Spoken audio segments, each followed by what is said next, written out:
Give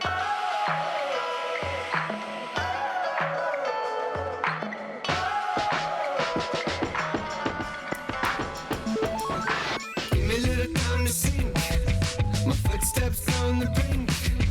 My girl says that she's freaking out, and I'm not sure what I can think. Am I thinking? My heart keeps skipping the beats, and my peace feels out of reach.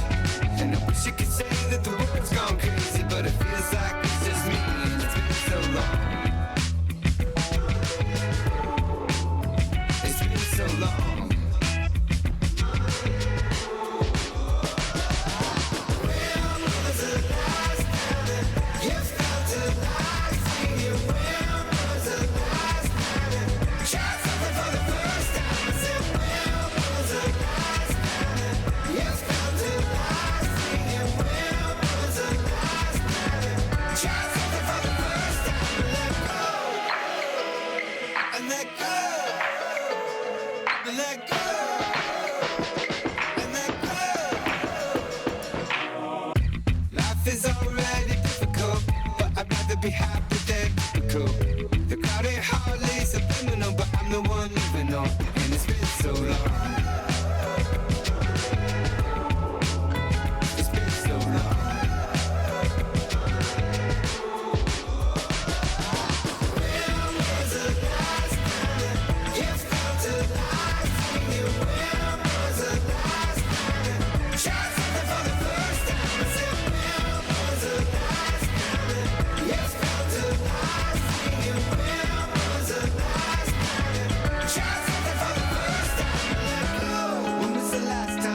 ASL.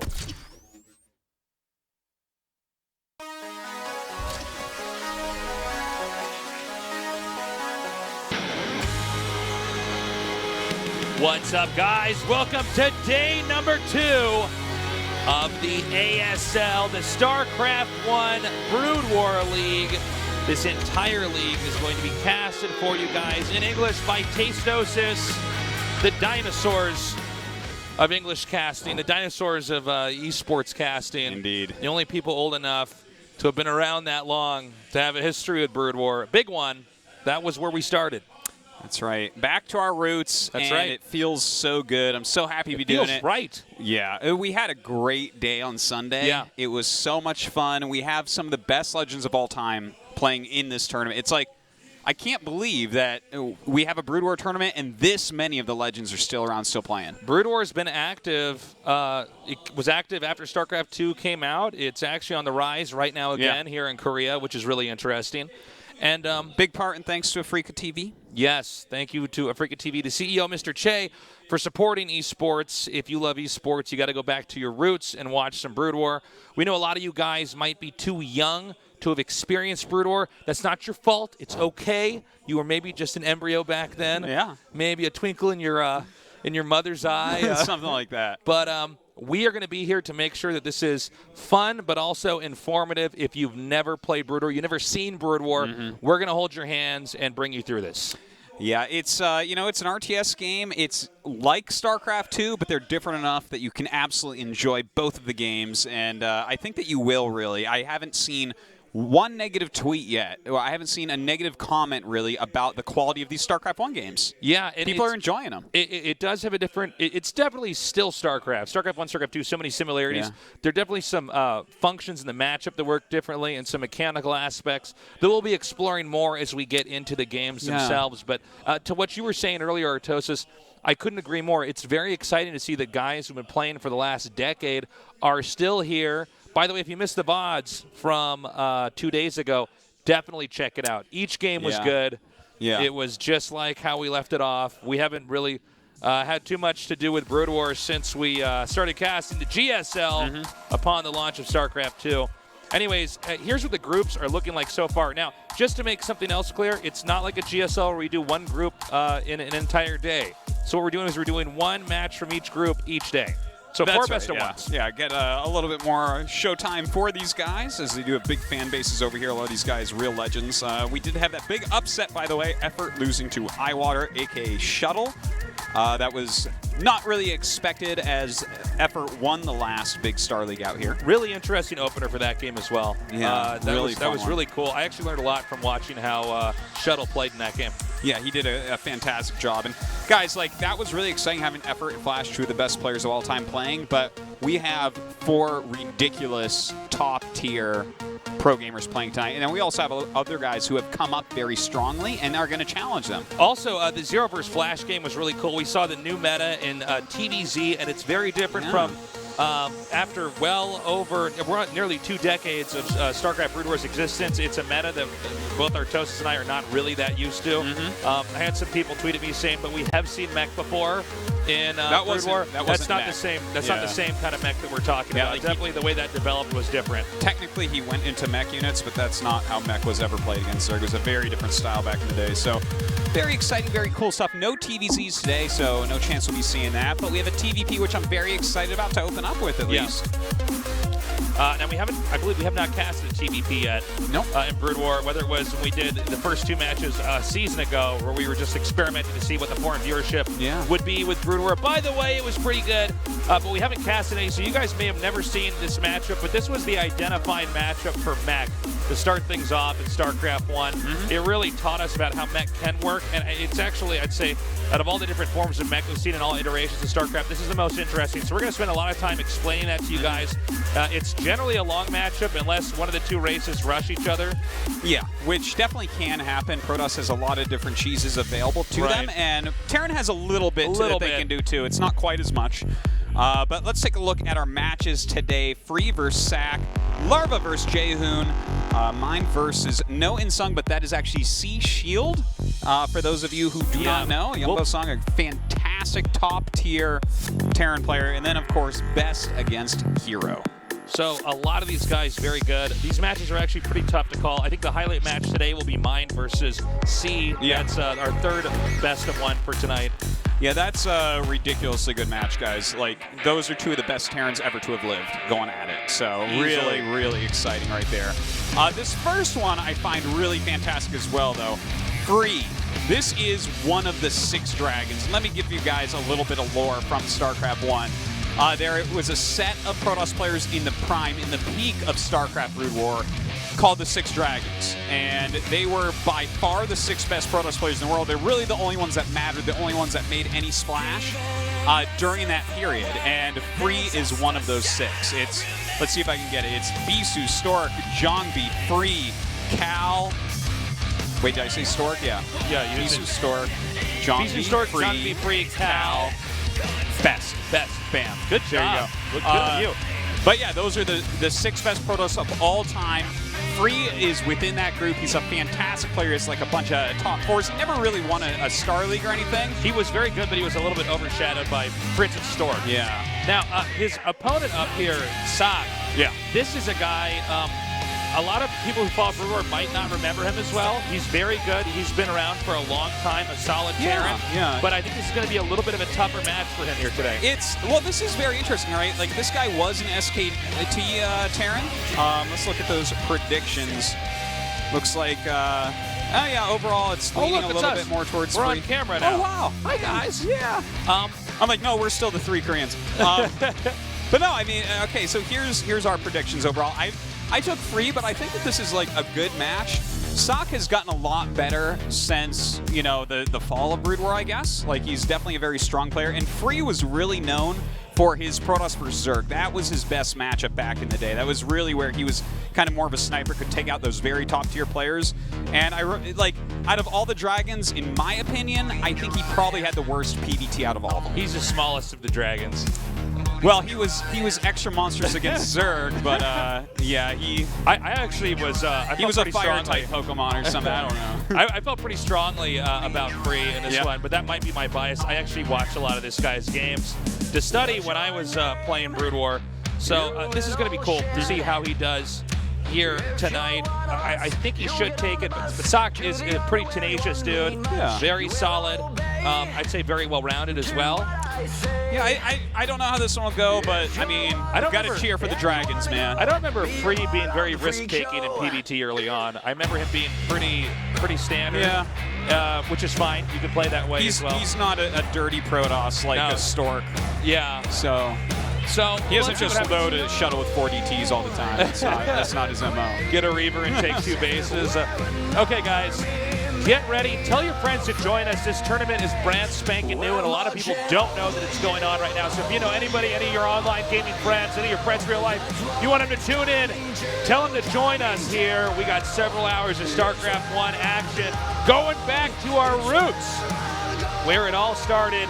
And it's still alive today. StarCraft Brood War, a PvT tonight. Free versus Sak for Game 1 in tonight's ASL. 유년계 최호선 ASL 시즌 1 16강.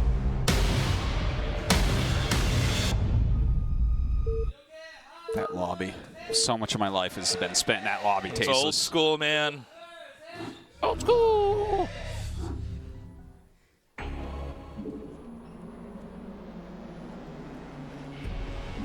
Okay, introducing our 2 players in the upper right.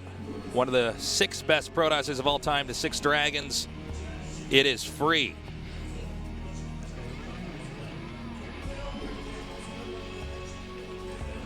And in the bottom left, his opponent, a solid Terran player, Sak.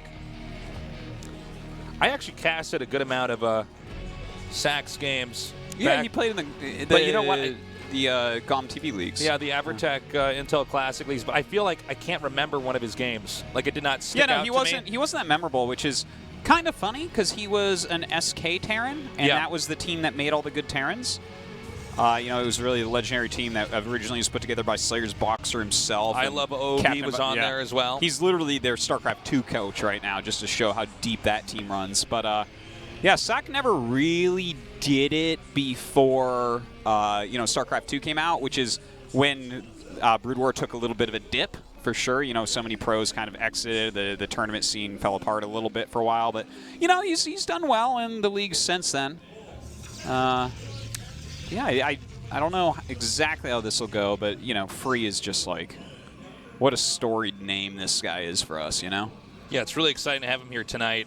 Good to be down here tonight, man. Artosis, look at this, man. You're what, 33? I'm almost 32. Yeah. Here we are casting a game. I met you online when we were 15 or 14 or something like that. Something like that. Like, I think we started chit-chatting in 2003, maybe? Probably, yeah. Right around there, maybe and 2002. Here we are now living in Korea for about 8 years, yeah. Casting this. Let's go ahead and talk about how this matchup works, because this is a very rigid matchup. The rules, I'd say, are more rigid than basically, maybe ZBZ is another one, but that's a mirror matchup, so it's a little bit different. The rules are very rigid with how this works. So, early on, everybody was having a hard time figuring this matchup out, because people would say Protoss is OP, then people would say Terran's OP, then they'd be like, no, wait, Protoss is OP, then Terran figures something out, and people say that's. So eventually it boiled down to this. Bio is horrible against Terran. There's a few cheeses you can do, but we're not going to talk about that. Yeah, no, they're super rare. They're super gimmicky. Far and in between. They're like Mewtwo rare, even rarer than that, actually. Yeah. So, you have to have a Master Ball to make them work. Terran eventually realized they're not going to win with Bio, so they just can't do it. So they have to get factory units, and that's where we get this whole meching term from.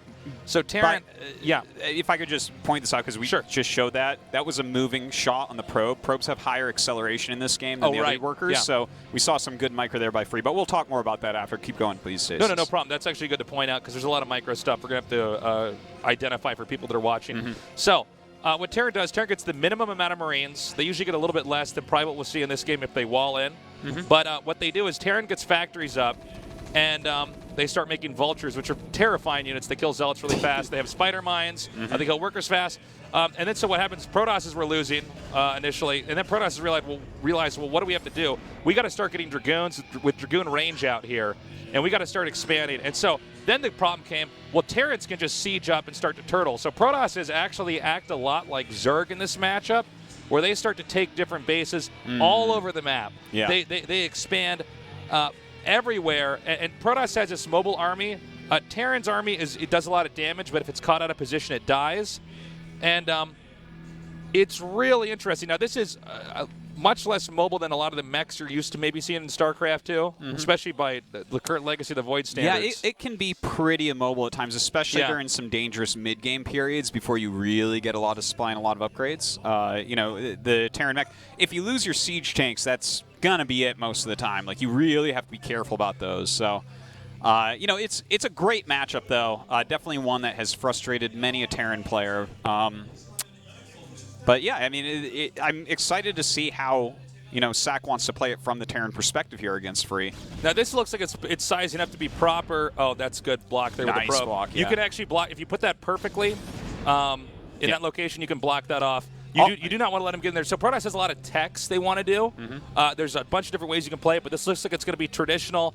Terran does a quick command center with a tank, pushes out a little bit, and Protoss is probably going to take a third base here. So I guess we don't need to bother talking about all the cheeses Protoss can do. All the two factory it doesn't stuff look like Terran he's can do. really good. I mean, he can still mix something in, but it's not really as cheesy at this point. You know, he's not like super rushing into anything.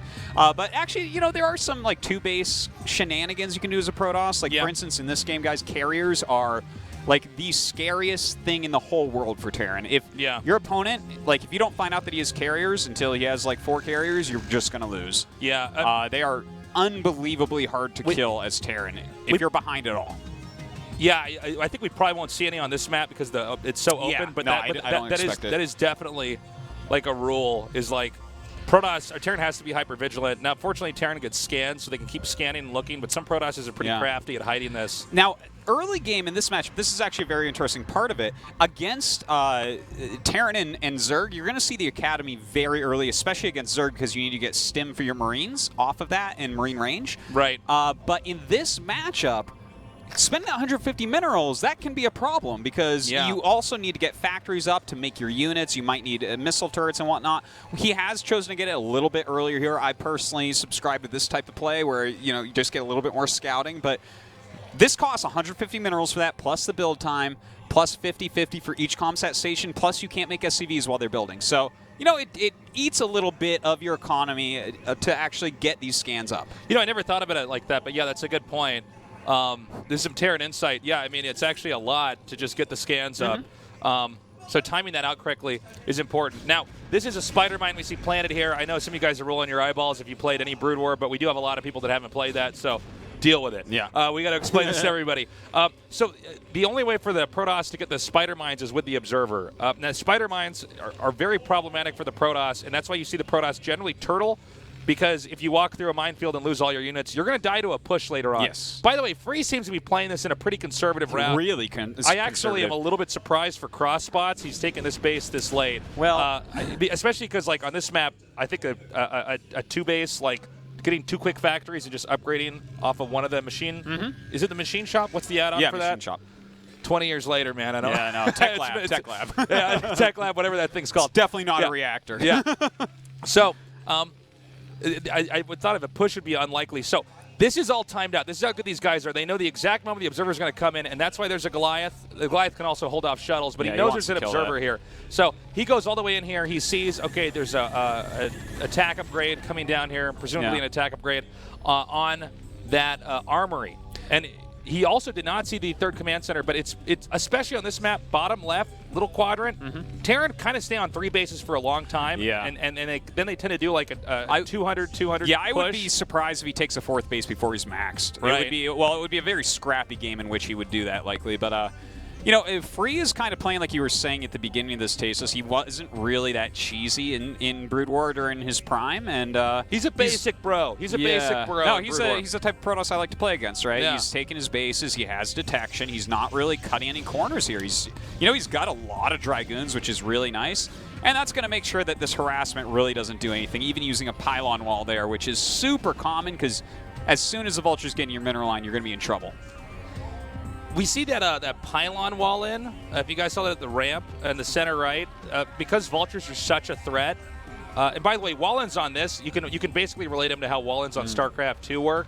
If there's infantry or Zerglings or anything like that involved in a game, it's like totally different for Brood War because things slip through cracks that are much smaller. But in this case, you see a lot of pylon walls here and there to try to really do some control over Vultures, because if maybe 6 Vultures get into your base, all your probes die, you're in so much trouble. Doesn't matter if they lose all the Vultures. And so we're seeing a very, very textbook Terran play and a very even more so conservative textbook Protoss play this game. So we're gonna learn the real fundamentals of a macro game PvT, which is I'm very excited to talk about. Yeah, and it looks like right now we're probably going to have Arbiters coming out very quickly for Free here. Not too surprised about that. Also, we have a Starport coming out for Sack. So no doubt he'll grab a dropship, see if he can do a little bit of harassment with that. And right now he's actually pushing out across the map. And in fact, these Dragoons are out of position, Tasteless. Yeah, and this is one problem that Protoss have to face out here. So you want to try to clear out mines, and you want to be ready to catch drops. But coming out here like this, the Vultures are actually going to come up here. They can try to plant some mines to force the Dragoons to run through a minefield. Good targeting here by Free. He's going up now. Now, whenever you're Protoss, what you want to do is force Terran to siege up, and then you back up. And you'll do this over and over and over while you start to pump out. Ideally, Zealots, these don't have legs yet, but you want to get them out here. Yeah, unless they have legs, you don't really want to attack with them quite yet. One Vulture getting into Scout, he's going to see the Arbiter Tribunal. That is a big, big deal so that he's not going to get caught off guard by the very first Arbiter. That is definitely something that can cost you the game. But, this is a scary push until those legs are out. Siege tanks crush Dragoons. Yeah, it's pretty scary. So, now, will Terran commit to this? I'm not sure. I feel like he might be out of time. He might want to back up, but I think he saw, oh my God, he needs to run. Oh my God, he needs to run. Well, he's just going to lose if he doesn't get out of there right now. Yeah. This is really bad. The legs are done as well. He's losing way more siege tanks than he can really afford right now. This is a bad, bad move for him. Hopefully he has a spider mine field behind. He did scan and take out that observer, so that's what I'm expecting to run behind. Okay, I think he's going to try to sip the minefield, but if I were Protoss, I'd drag the Zealots through this. Yeah, absolutely. I would actually that just is go what he's for going it. for. Yeah. He's just move commanding these Zealots at this point. He's dragging those mines. He wants them to splash damage onto the Terran units. But once those Zealots are gone, the drag units, ooh, that was a great drag. But with all the Zealots gone, you have to back up. Like, it's like, guys, this happens all the time in StarCraft, where it's like, the Dragoon is going to be, like, Zealots are tanking for you against Siege Tanks. As soon as you don't have Zealots, stop attacking unless the game is ending right there. Yeah, it's super risky otherwise. Now, as you can see, the Spider Mines start to damage the rest of these units on the map. Terran is just poking, or rather, Protoss is just poking over here. This is a little bit of skirmishes. They're trying to get some damage anywhere they can on the map. Now, while this is all going on, the Protoss has to keep macroing. Protoss, if you guys have ever watched StarCraft 2, and I'm sure the majority of you have, if you haven't, it's good to have you back, or I don't know why you're doing here. Welcome to this cast. But because Protoss follows the same rules as Zerg does in StarCraft 2 in this matchup, Protoss has to be up a base. If you're both on 3 base for a long time, it's a problem. So what Terran tries to do is they try to poke into expansions and deny probes from expanding with the Vultures. So normally in StarCraft 2, we'd say Protoss wants to expand into the top center, but this is StarCraft 1, so Protoss wants to expand to the bottom right because it's so hard for a mech army to push up to this area. You can harass it with Vultures, but you can't get it. And ideally, Protoss will also take the upper left main. Yeah, if he can get those going, it's going to be absolutely fantastic. He is kind of poking in here more heavily than I thought he really would. Yeah, this is not going to work. Yeah, I don't like this that much just because he is still only mining from 3 bases and he's rushing to Arbiters as well. So, like, basically, guys, you are supposed to be up a base in a certain manner of speaking. And, like, definitely you see he's taking his 4th base quicker, but he's teched up very quickly. The thing is, it's like, yeah, you can tech up the Arbiters, but if you have no units under them, they aren't as powerful. Oh, by the way, the Arbiter, you guys probably don't know what that is. It makes your units invisible. It's like a baby mothership. It has a spell called Stasis. The amount of time it takes to cast it, it's like the slowest animation I've ever seen for StarCraft. Yeah.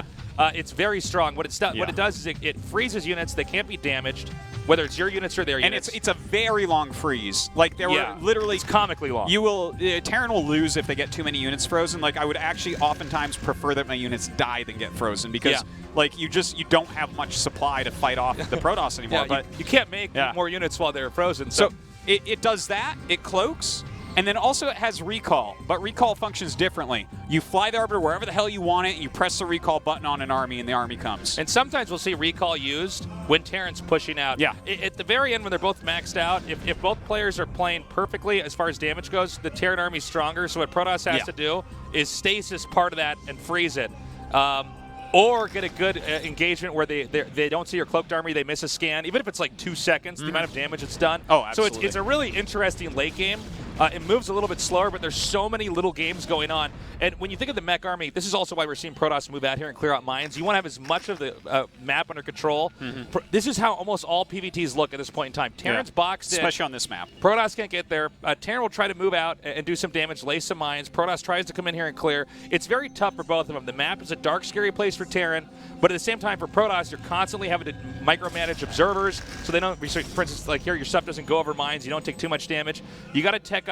You got to get into a good position, and if you miss a beat on either side, your army's going to get gobbled up.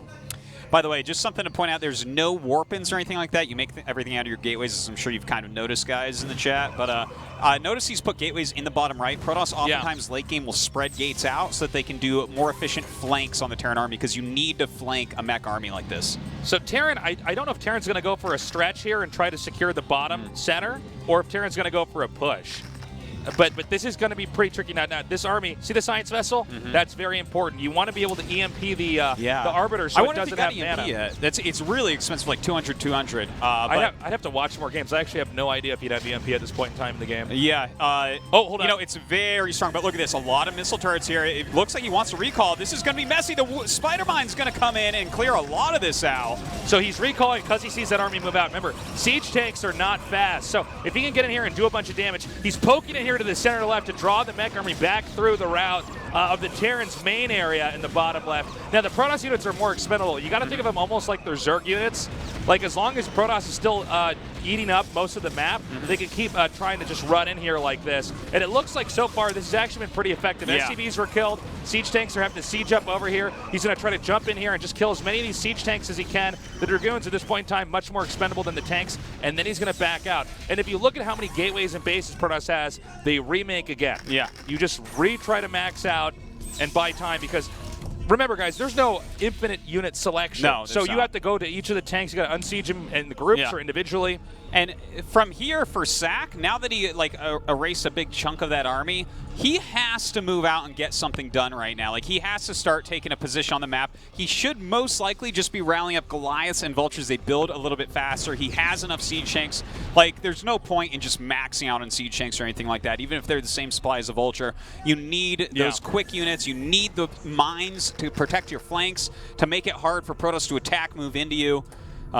You know, this is a very important moment in the game. You know, Free made his first super aggressive move, and now Sack has to get something done.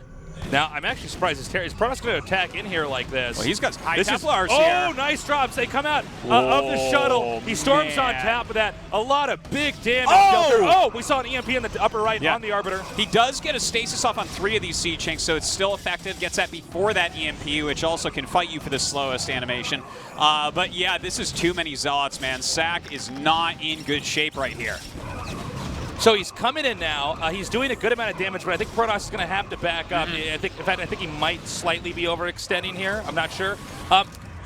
Now, see those pros units? Those are stasis. He's going to possibly go over there and wait for them to thaw. It's like stasis wards from the Oracle, basically. That was based off this spell. Oh, yeah. That's a good point. Does he know the timing that well? Okay. He was trying to have the greatest play of all time. Yeah. He's trying to have the damage come down right as they're going to come out. Yeah, literally twice he messed that up. This is shocking. Funny. Okay, that was really wasteful. Well, even Protosses don't understand how the hell stasis can be that long. That's so funny you tried to do that. Even one of the best 6 Protosses that there ever was literally is like, well, this should be over, right? Like, come on. This shouldn't be this long tasteless. So, remember, guys, for those of you guys that didn't play StarCraft 1, you can only have 12 units in a control group, which means moving an army becomes a really difficult chore. You just saw like 12 Zealots run down. Like, this will happen a lot. You just see 12 units go somewhere because that's like what's convenient. Yeah, so a maxed out army is hard to move, and that's really important to note, is that the farther you get along, the more you're penalized, or the more ahead you are, the more you're penalized by having to have different actions in just controlling the army. And a lot of people thought this was like a bad thing about StarCraft Brood War, but think of it as a feature, not a bug, because the game wouldn't function without this. No, totally. Another big attack coming down as he is moving out a little bit towards that top area. A lot of mines are here. A Science Vessel coming out as well definitely could help out a little bit. Those on that defensive matrix, we haven't talked about that yet. That's like a 300 hit point shield that he puts on these units. They take almost no damage during that. So I want to point out, this is like super risky by Free to do this. Yeah. This is like, he's trying to basically like base tradey type of thing. He's losing the upper left corner, and that's actually really important for Protoss. Protoss will probably lose the game if Terran gets control of one half of the map. So he's actually counterattacking here directly into the middle, and I think, okay, he's actually going to breach the ramp, and this is going to be hugely problematic. Now, I think Terran actually can't go back, but Protoss has to make do with whatever he has right here. He may try to stasis a Zealot on the ramp here. Let's see if he does it. Is he going to do it? That would be really cool, but I think he's just going to clean that up for the time being. It looks like this attack is almost done for. GG. Okay. Okay. Good play there. That was pretty risky by Free. I've lost plenty of games trying to run into the main, and I just realized, okay, I don't have enough. But that was a standard PvT for you guys. Yeah, you know what? It really was. That a lot of PvT games look exactly like what we just saw here. This was kind of like slow pace at the beginning. They were both going into safe macro play for the most part. Right. You know, overall, like, what went wrong there for Sack, if I could say, is, like, his Vulture count was a little bit low, and all those Zealots started running. Like, you have to annihilate the Zealots and make the Protoss back up very quickly. But, you know, he was on 3 base the entire game, so it got very, very tough. Also, he had that push where he came out, and he wasn't watching his tanks. Yeah. And then those Dragoons drove him back. I mean, you got to understand, guys, you make everything happen on your own in Brood War, so you're having to go to each factory, build individually. You got to make all the SCVs that are producing, mine individually. You have to make depots, and a lot of times those get interrupted if another unit's on top of that due to a rally. And that looks like what happened back there. He wasn't on top of his army. His APM, his attention was elsewhere, and that was something you can't afford to do with Terran, especially at that point in time in the game. That's one of the most critical moments. If you move out there and make a mistake, Protoss has an easier time keeping you boxing and punishing you. Very standard, very good game there for game number 1. And it is the best of one for each of these guys. That's right. Group stage. Yeah. So Sack isn't out yet. He just has a loss.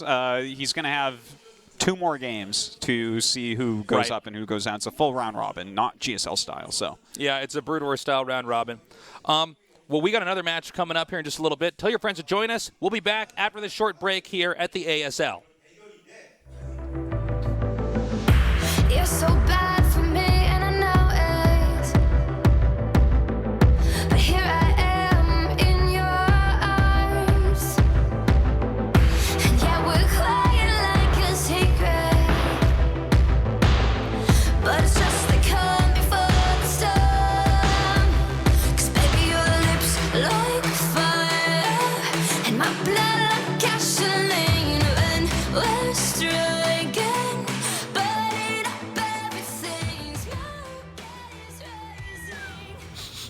짬뽕이네. 와, 맛있는 거. 근데 어디서 시킨 거예요? 그거 시킨 거 아닌데. 오뚜기 볶음 진짬뽕인데. 오뚜기 볶음 진짬뽕. 볶음 뜬 짬뽕. 볶음 뜬 짬뽕. 와, 정말로 화끈하네. 볶음 진짬뽕 외에는 절대 현혹되지 마소. 나는 KT 기가 인터넷. 당신과 끊김없이 게임을 즐기죠. 어디서나 우린 함께해요. 어때요? 나랑 콜라보 하실래요? 당신의 KT.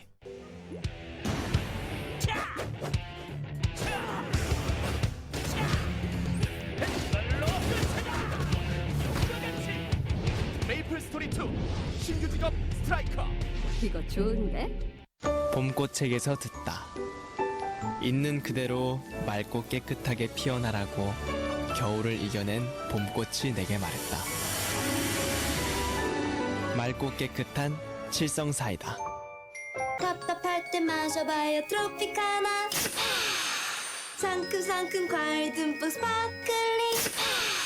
리얼 프루트를 스파클링으로 과즙이 톡톡 쏜다. 트로피카나 스파클링. 미소가 생기다. 화사함이 생기다.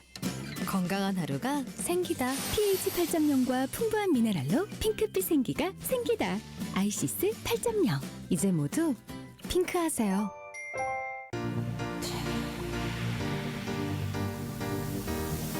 스타일? 상쾌하면 되는 거야. 상쾌함의 높이가 다르다. Stylish Sparkling Water 롯데 트래비. 메신저의 혁신입니다. 이런 실시간 라이브 움짤 기능은 지금 스노우앱에서밖에 없죠. 굉장히 많은 팬분들이 영상 메시지와 메신저를 보내주고 계십니다. 아프리카 원탑 역캠답게 이설이라고 메시지가 왔는데 길 가다 만나지 마라. 길 가다 만나지 마라고. 느낌 있죠? 리본 하나 찬 다음에 딸랑딸랑 고양이 섹시합니다. 외쳐 스노우! 딸랑맛? 오호, 물로 지금 거의 뭐 수분을 그냥 갖다 들이붓는 것 같아요. 자, 바른 쪽과 안 바른 쪽입니다. 차에 보여드릴게요. 내가 발라봤는데 대편. 앞으로 그냥 나도 찍어 발라야 될 것 같아요. 잘 봐요. 자, 이렇게 깔끔하게 아래쪽만 다듬어도 선이 딱 살아있잖아요. 선 라인 자체가. 잠깐만. 이런 느낌이구나. 오늘 여러 가지 제품들 올리브영에서 제가 지금 제품을 받아서 사용을 해봤는데 굉장히 좋은 것 같아요. 올리브영 제품이 짱인 것 같습니다. 네, 아프리카 TV와 함께하는 킹덤 스토리 연애의 신. 이거 사극을 찍는 것 같아요. 정말 안 어울립니다. 약간 왜소하고. 맞아요. 위초고 3국 대결. 장비! 나이스! 나 심쿵했어. 17,800원. 와, 군주는 무릎을 꿇을 수 있어요. 아, 뭐야 이거 어떻게 먹은 건데? 저에게는 간호 장비 같은 존재입니다. 진짜 유익한 게임이니까 여러분들 진짜로 많이 해보셨으면 좋겠습니다. 올리브영 플러스 유소나 예뻐져라 뷰티 방송. 홈쇼핑 아닙니다. 첫 뷰티 방송. 시작하겠습니다. 달콤한 꽃에 겹겹이 둘러싸인 듯. 아 여러분, 이 모든 제품들은 올리브영에서 살 수 있습니다. 새로운 네일 아트로 사랑을 표현할게요. 감사합니다. 고맙습니다. 세상에. 모바일 게임을 넘어선 액션 RPG 히트. 양 팀이 이제 정해졌는데 그냥 대결하면 좀 재미가 없으니까요. 탈락. 이선을 향해 쐈어요. 에이 큐피트. 큐피트야 뭐가? 이 정도라면 4분 때 마무리되나요? 자, 이거 3대1 길 들어가는데요. 유저 전체에게 깃털 1000개를 선물로 드립니다. 타이밍이 지금인 것 같습니다. 그만한 게임이 지금 모바일 게임에는 없다고. 힘찬 행사로.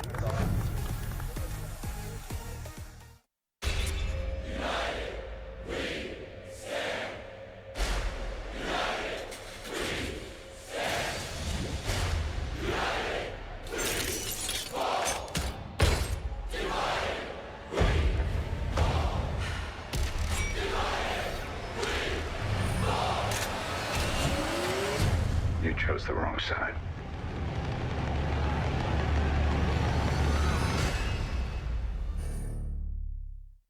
우리 올리브영에서 드디어 루이조를 변화시키기 위해 우리 아프리카와 함께 루이조 변화시키기 대장정이 들어갔어요. 이게 스타일 업무 제품입니다. 피부 밝아지는 것 같은데? 와, 이름이 올리브영 클라스구나. 러머띠. 와우, 영국 스타일. 네, 멋있네. 나가면 번호 따일 것 같은데? 여기서 마무리할게요. 우리 제품은 올리브영 제품이었습니다.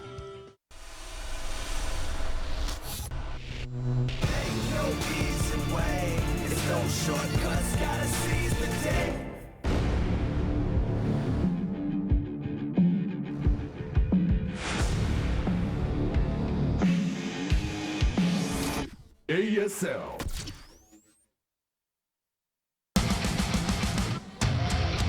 Welcome back to the ASL. We just had a really good PVT. Definitely, if you want to learn what that matchup is supposed to look like, you know, nothing extraordinary as far as the builds go. That is a great one to watch. Free eventually did a counter, like almost an all-in a sense, into the main.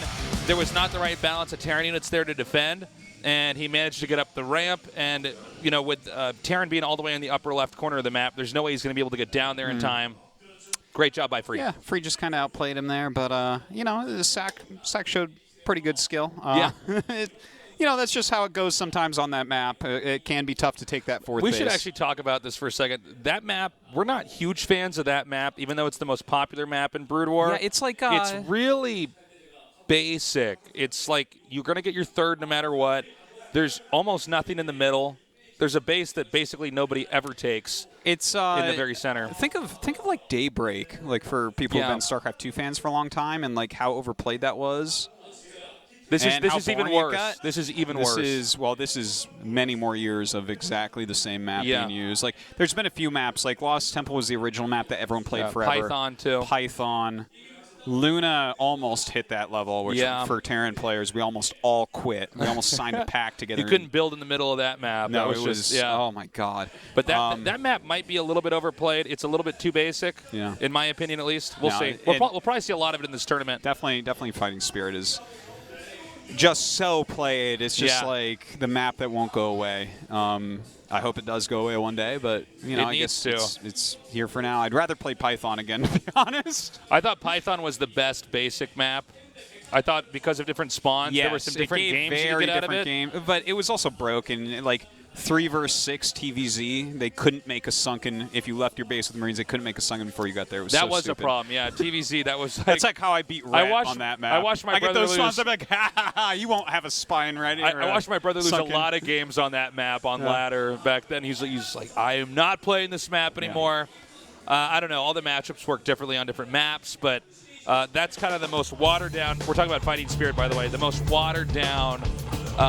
It's StarCraft Brood War map. So that I think basic. Nobody can complain about it if you're a pro gamer. It's like a white T-shirt. That's what it is. Yeah. It's like if you have muscles, you look good in it, and otherwise wear it under another shirt. Yeah. Yeah, I mean, basically. Right, all right. Yeah. I mean, if you're going to wear just a white t-shirt, you better be ripped or you're just going to look like shit. So, same thing on Python. Unless you're really, not Python, Fighting Spirit, you better be really good on that map. Yeah. Or you're just not going to look that good at all. No, you gotta have some solid mechanics right there. Anyways, our next match is going to be a Zerg versus Protoss. Larva going to be going up against Hune. Definitely have a lot more to say about Hune. I've seen Larva around. I don't have a ton to say about either of these guys. I don't know much about him. Well, Hune, he's like one of the pros that's been around for a really long time, like since 2006-ish or so. Did he have a different ID back then? No, I think he was always Hune, but he was never really that good. Like he was good enough that you'd see him. Right? Like he'd hit Pro League games and stuff like that. Played 2 vs 2 for a while when he first started. 2 vs 2 used to be part of Pro League guys. It was the middle match of the night. Yeah, Brood War 2v2 is actually pretty cool. Yeah, it's I wouldn't very different. That. Yeah, it actually it worked in competitive.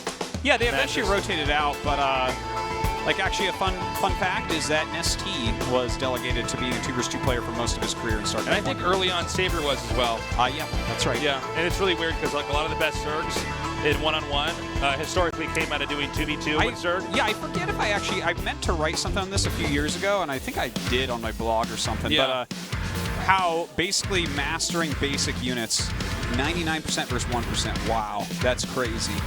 50-50 taste. Wow, actually, yeah. I'm pretty safe. 99 versus 1 is hilarious. That's funny, man. But yeah, what was I saying even?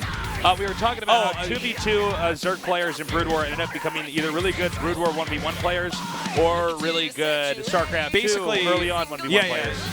When you play team games, you're always just using basic units, and you're getting way more information coming into your brain than even in a 1 vs 1, because it's 4 players all using base units against each other. So your overall understanding of the early mechanics of the game and like how utilizing base units, like what they're capable of. Like if you look at Nesty's style, especially Saber's style, he would wait until the last possible second to get exactly enough to crush your army. Like that's how he killed everybody.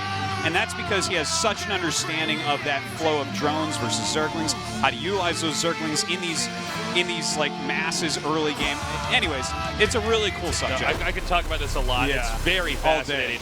Anyways, guys, this is game number 2 in the ASL. ASL 시즌 1 16강.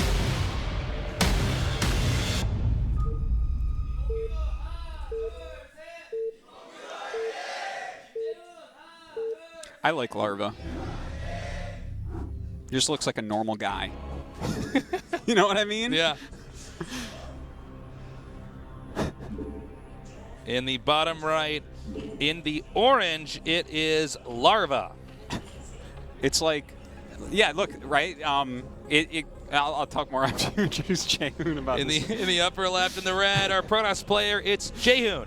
I kind of really, there's something very charming to me about this, because like I've worked in Korea for so long, in Korean esports for so long, and like especially here, right? Like everyone comes in, gets your hair and makeup done and stuff, and like overall there's like a general style for the Korean pro gamer hair, right? And it's like this kind of like boy bandy, like very good looking, yeah, right? Straightened, kind of over the brow. That's the look. And the thing, like that, like that's like what I go to the barber normally and get. They're like, oh, what do you want? I'm like, can you make it shorter, please? It's like, just like, you know what I mean? Yeah, sure. Like, no. There's nothing wrong with it. It looks good on it. I'm just saying it's not like, you know, he's not like trying to put in a ton of effort figuring out his haircut, right? Like whenever I go to the barber, I'm like, listen, make it look like I'm not balding, all right? Yeah. Do some black magic on my hair and just make it look like I'm not thinning on the top. As soon as you say that, I imagine like Khal Drogo and when he died and stuff. That's like Tace is getting a haircut. All right, let's talk about PvZ in this matchup. We were gonna really highlight on what was it, Sunday, with Shuttle versus, why am I not able to remember, Effort. Shuttle versus Effort. I was gonna highlight what this matchup basically looks like, and then Effort did an insane build and 5 pooled. So let's go ahead and talk about what this matchup's normally supposed to look like. Protoss versus Zerg. The Protoss, this has evolved as far as like dynamic builds more than any other matchup pretty much ever, considering this has been on the same patch. Yes. Protoss used to 2-gate rush.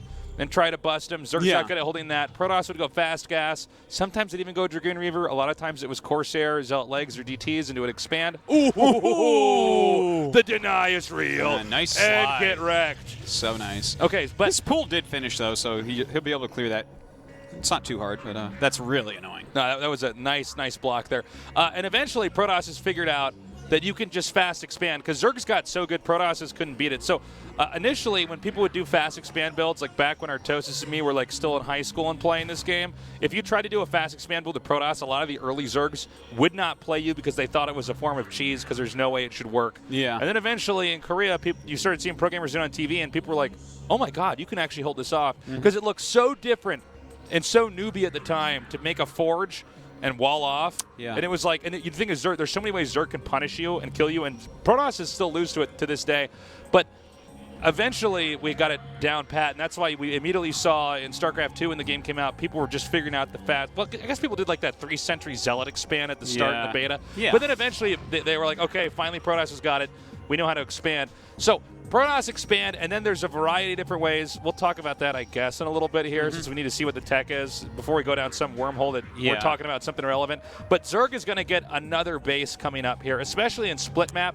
In this variation, Protoss pressures with Zealots to force a Zerg to make more Lings than they are drones, to try to force them into having a little bit of a weaker economy. Now, notice that he has a probe with him. Got to remind you guys that 2 Zealot hits and 1 probe hit kills a Zergling. So having 1 probe with your Zealots is something that you'll always see in Brood War. Like, look, that probe just got a hit. The probes actually have slightly more range than the Zealot. So there's like funny situations where it like doesn't look like it should hit, but probes are broken. But yeah, so a lot of Zerglings are being forced out of this. This is a very nice pressure with the Zealots. Also, I want to jump back because I don't think too much is going to happen right this second. To what you were saying about the evolution, this is one of the beautiful things about Brood War that other esports don't really have. There's like these very specific moments where the entire history of the game changes immediately. Yeah. And one of those was, as Tasis was saying, you used to have to go 2 gateway Zealot pressure against Zerg all the time. There's only like a handful of Protosses that could do well. Like, Protoss actually was the weakest race professionally at the beginning. But eventually a little guy named Bisu came along and revolutionized everything by killing Bonjour's Savior with a completely new style, Corsair DT type of, like, lots of multitasking and stuff. So just like one of the beautiful little history moments in StarCraft 1. I remember watching it with my brother. My brother and me were like, what? Is this actually what work? the hell what was the that? hell is this? I stayed up late that night. I was eating peanut butter toast and drinking green tea. It was a fantastic night. I remember it perfectly. Because Protoss got the Forge later, the Zerg's trying to put some pressure on over here. I actually got to talk about the Zerg build, but I'm going to do that in a second. Whoa, bad control. Ooh. Oh, he could Oh, be God. breached. Ooh. Whoa. If he actually ran in there, the game could have ended. This is a little bit trickier to control than it looks, by the way. He actually is going to block that with a probe. Can he get this cut off? Yeah, he does. Got it. If Zerg get past your wall in, you are like so screwed. It's really hard to kill Zerglings. Now, with what Zerg's doing, this is like totally not standard. Zerg took the bottom left natural expansion. This is really interesting. So Zerg's teching to a quick layer with a little bit of Lings out here. Now, the problem for Protoss is Protoss doesn't know what the hell's going on outside of his base. He can't, right? Because he was driven back. So Zerg's taking this expansion over here. Now, you might ask, why would he do that? Because if he gets that base and he can hold it, he'll get the main for free. And the 4th base for Zerg in this matchup is like really important, because a lot of the Protoss pressure builds involve making it difficult to get that 4th base. So this is pretty cool. What Protoss is doing, he's getting a quick Corsair.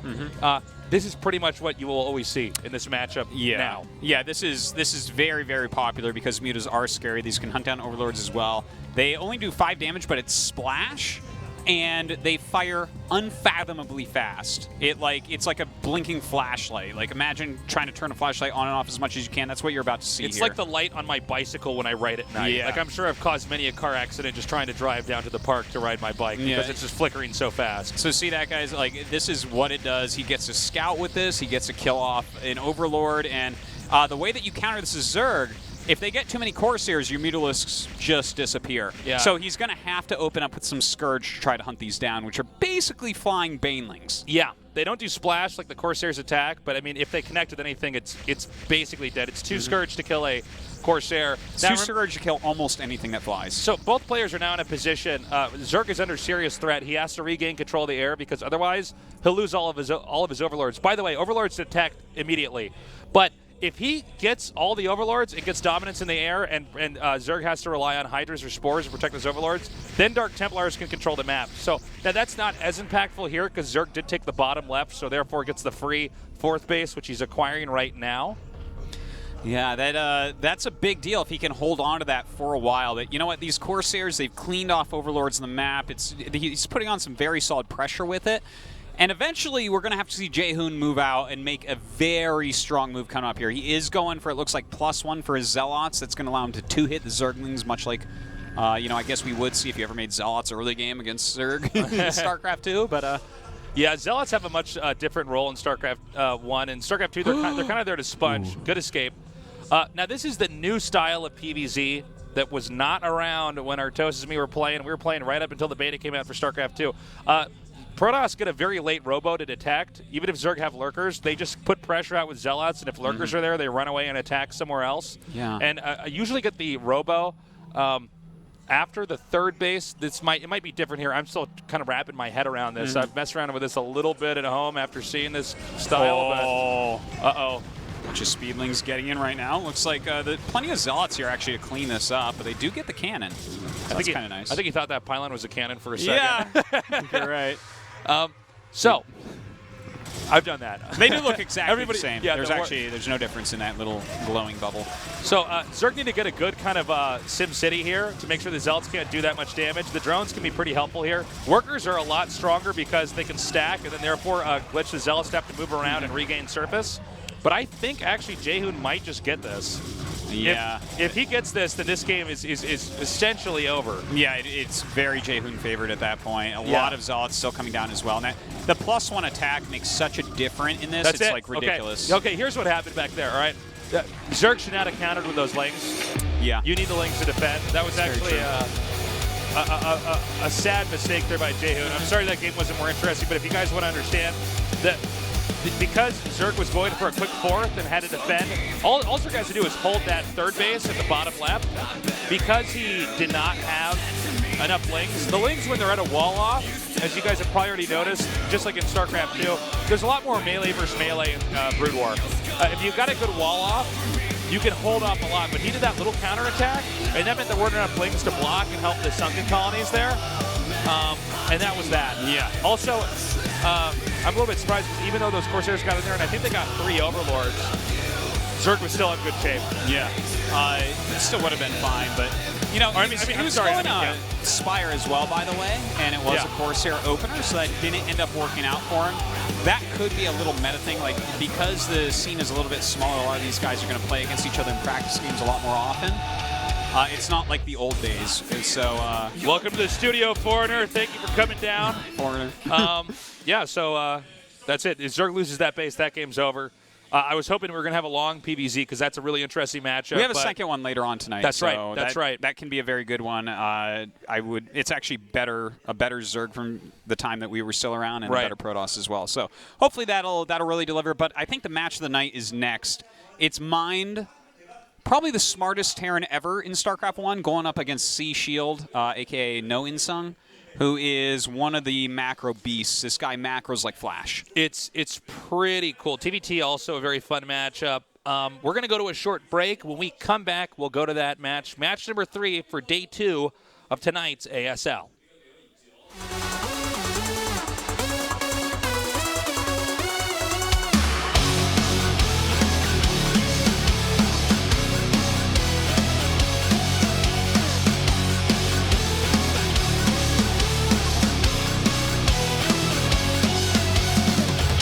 So where did I lose my conviction?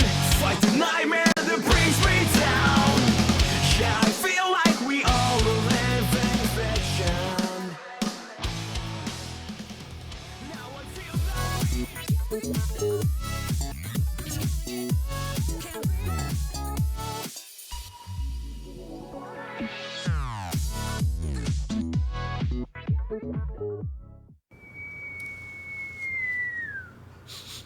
짬뽕이네. 와, 맛있는 거. 근데 어디서 시킨 거예요? 그거 시킨 거 아닌데. 어떻게 볶으면 진짬뽕인데. 호떡이 볶음 진짬뽕 볶음 뜬 짬뽕 볶음 뜬 짬뽕 와 정말로 화끈하네. 볶음 진짬뽕 외에는 절대 현혹되지 마소. 나는 KT 기가 인터넷. 당신과 끊김없이 게임을 즐기죠. 어디서나 우린 함께해요. 어때요? 나랑 콜라보 하실래요? 당신의 KT.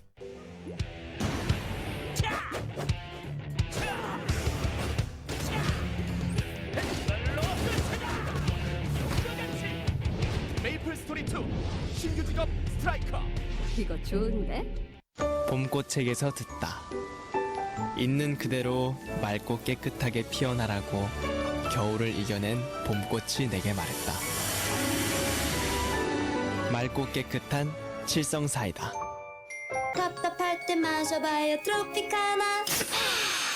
상큼상큼 과일 듬뿍 스파클링. 리얼 프루트를 스파클링으로 과즙이 톡톡 쏜다. 트로피카나 스파클링. 미소가 생기다. 화사함이 생기다. 건강한 하루가 생기다. pH 8.0과 풍부한 미네랄로 핑크빛 생기가 생기다. 아이시스 8.0. 이제 모두 핑크하세요.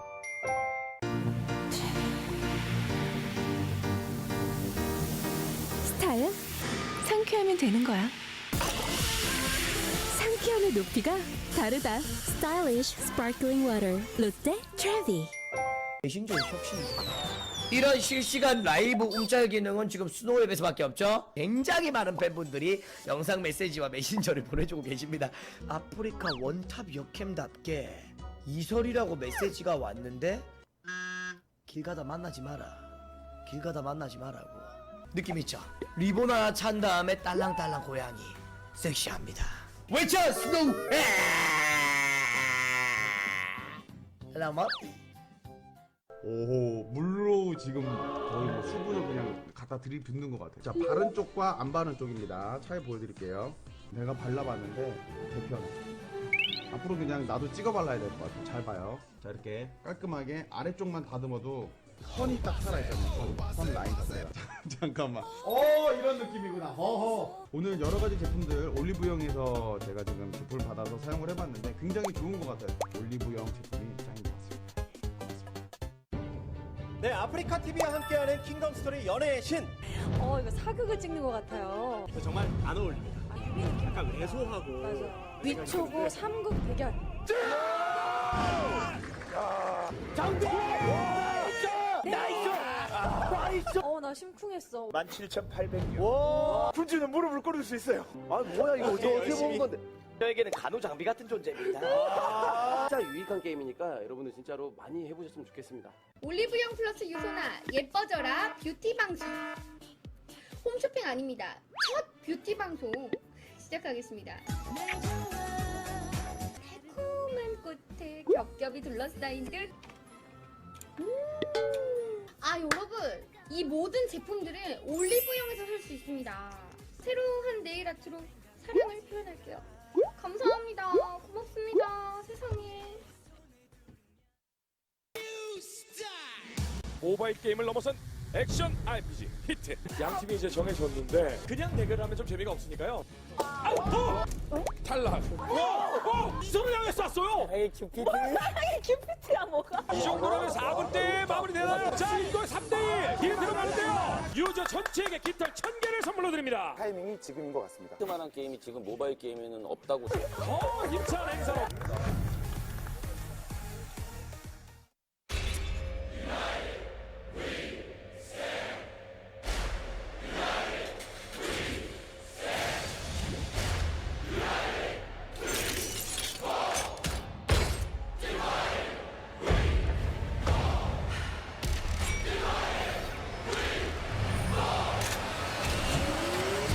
You chose the wrong side.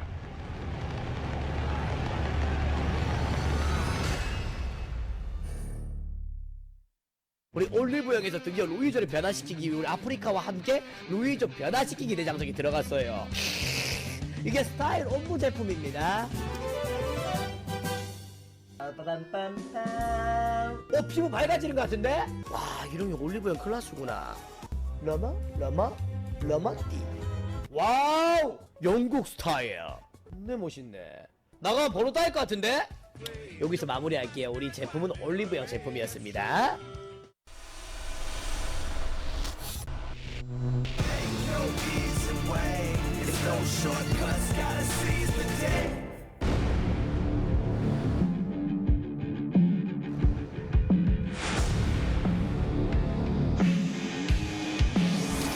ASL.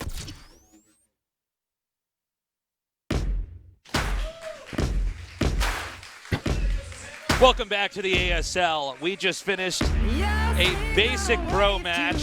+1 Zealots kill Lings. Make sure your Ling's in the right spot. And that was it. Protoss won. There really wasn't much else we can highlight there.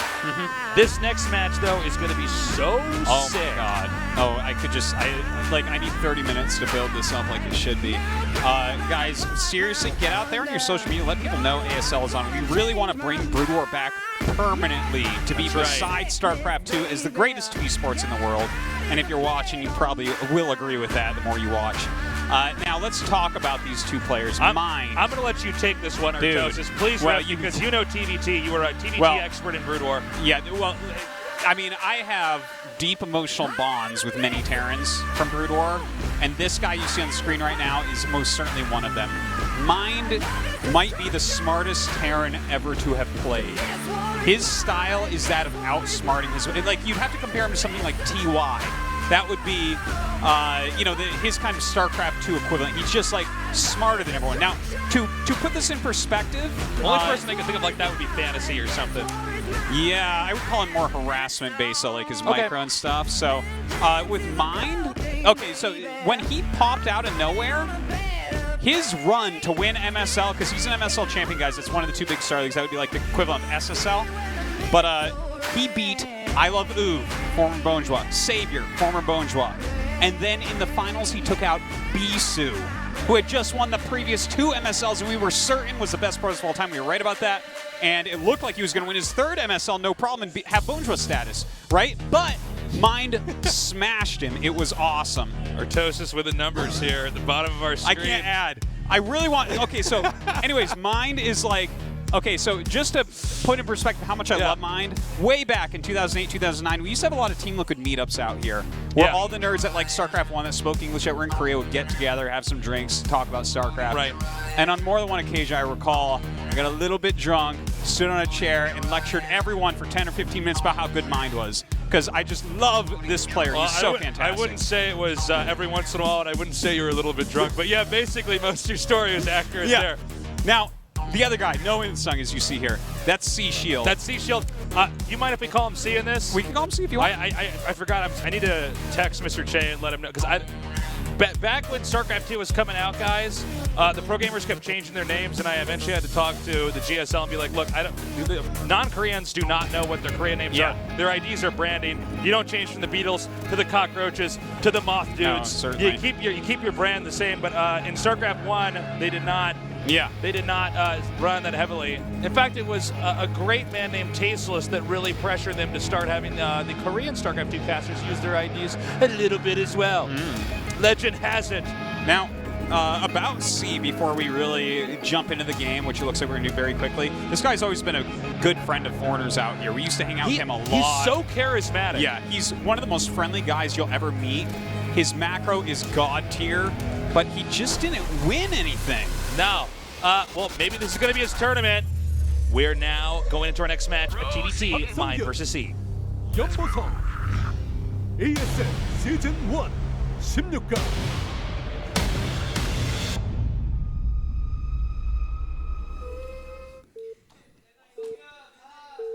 Another quick little thing before we get into this. C, there was a few of his TVZ replays that leaked to the Foreigner scene, and every Terran got about 4 times better over the course of a week at that matchup because of it.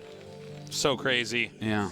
In the bottom left, I actually don't know who the hell this is. All right, it's going to be mine. It's the white Terran, obviously. It's the white Terran. Someone with the white shirt.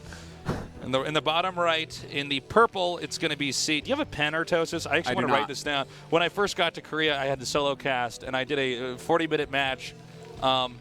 Casted it on a screen like this, and it turns out I had the players swapped, and people were crucifying me all over the internet. Yeah.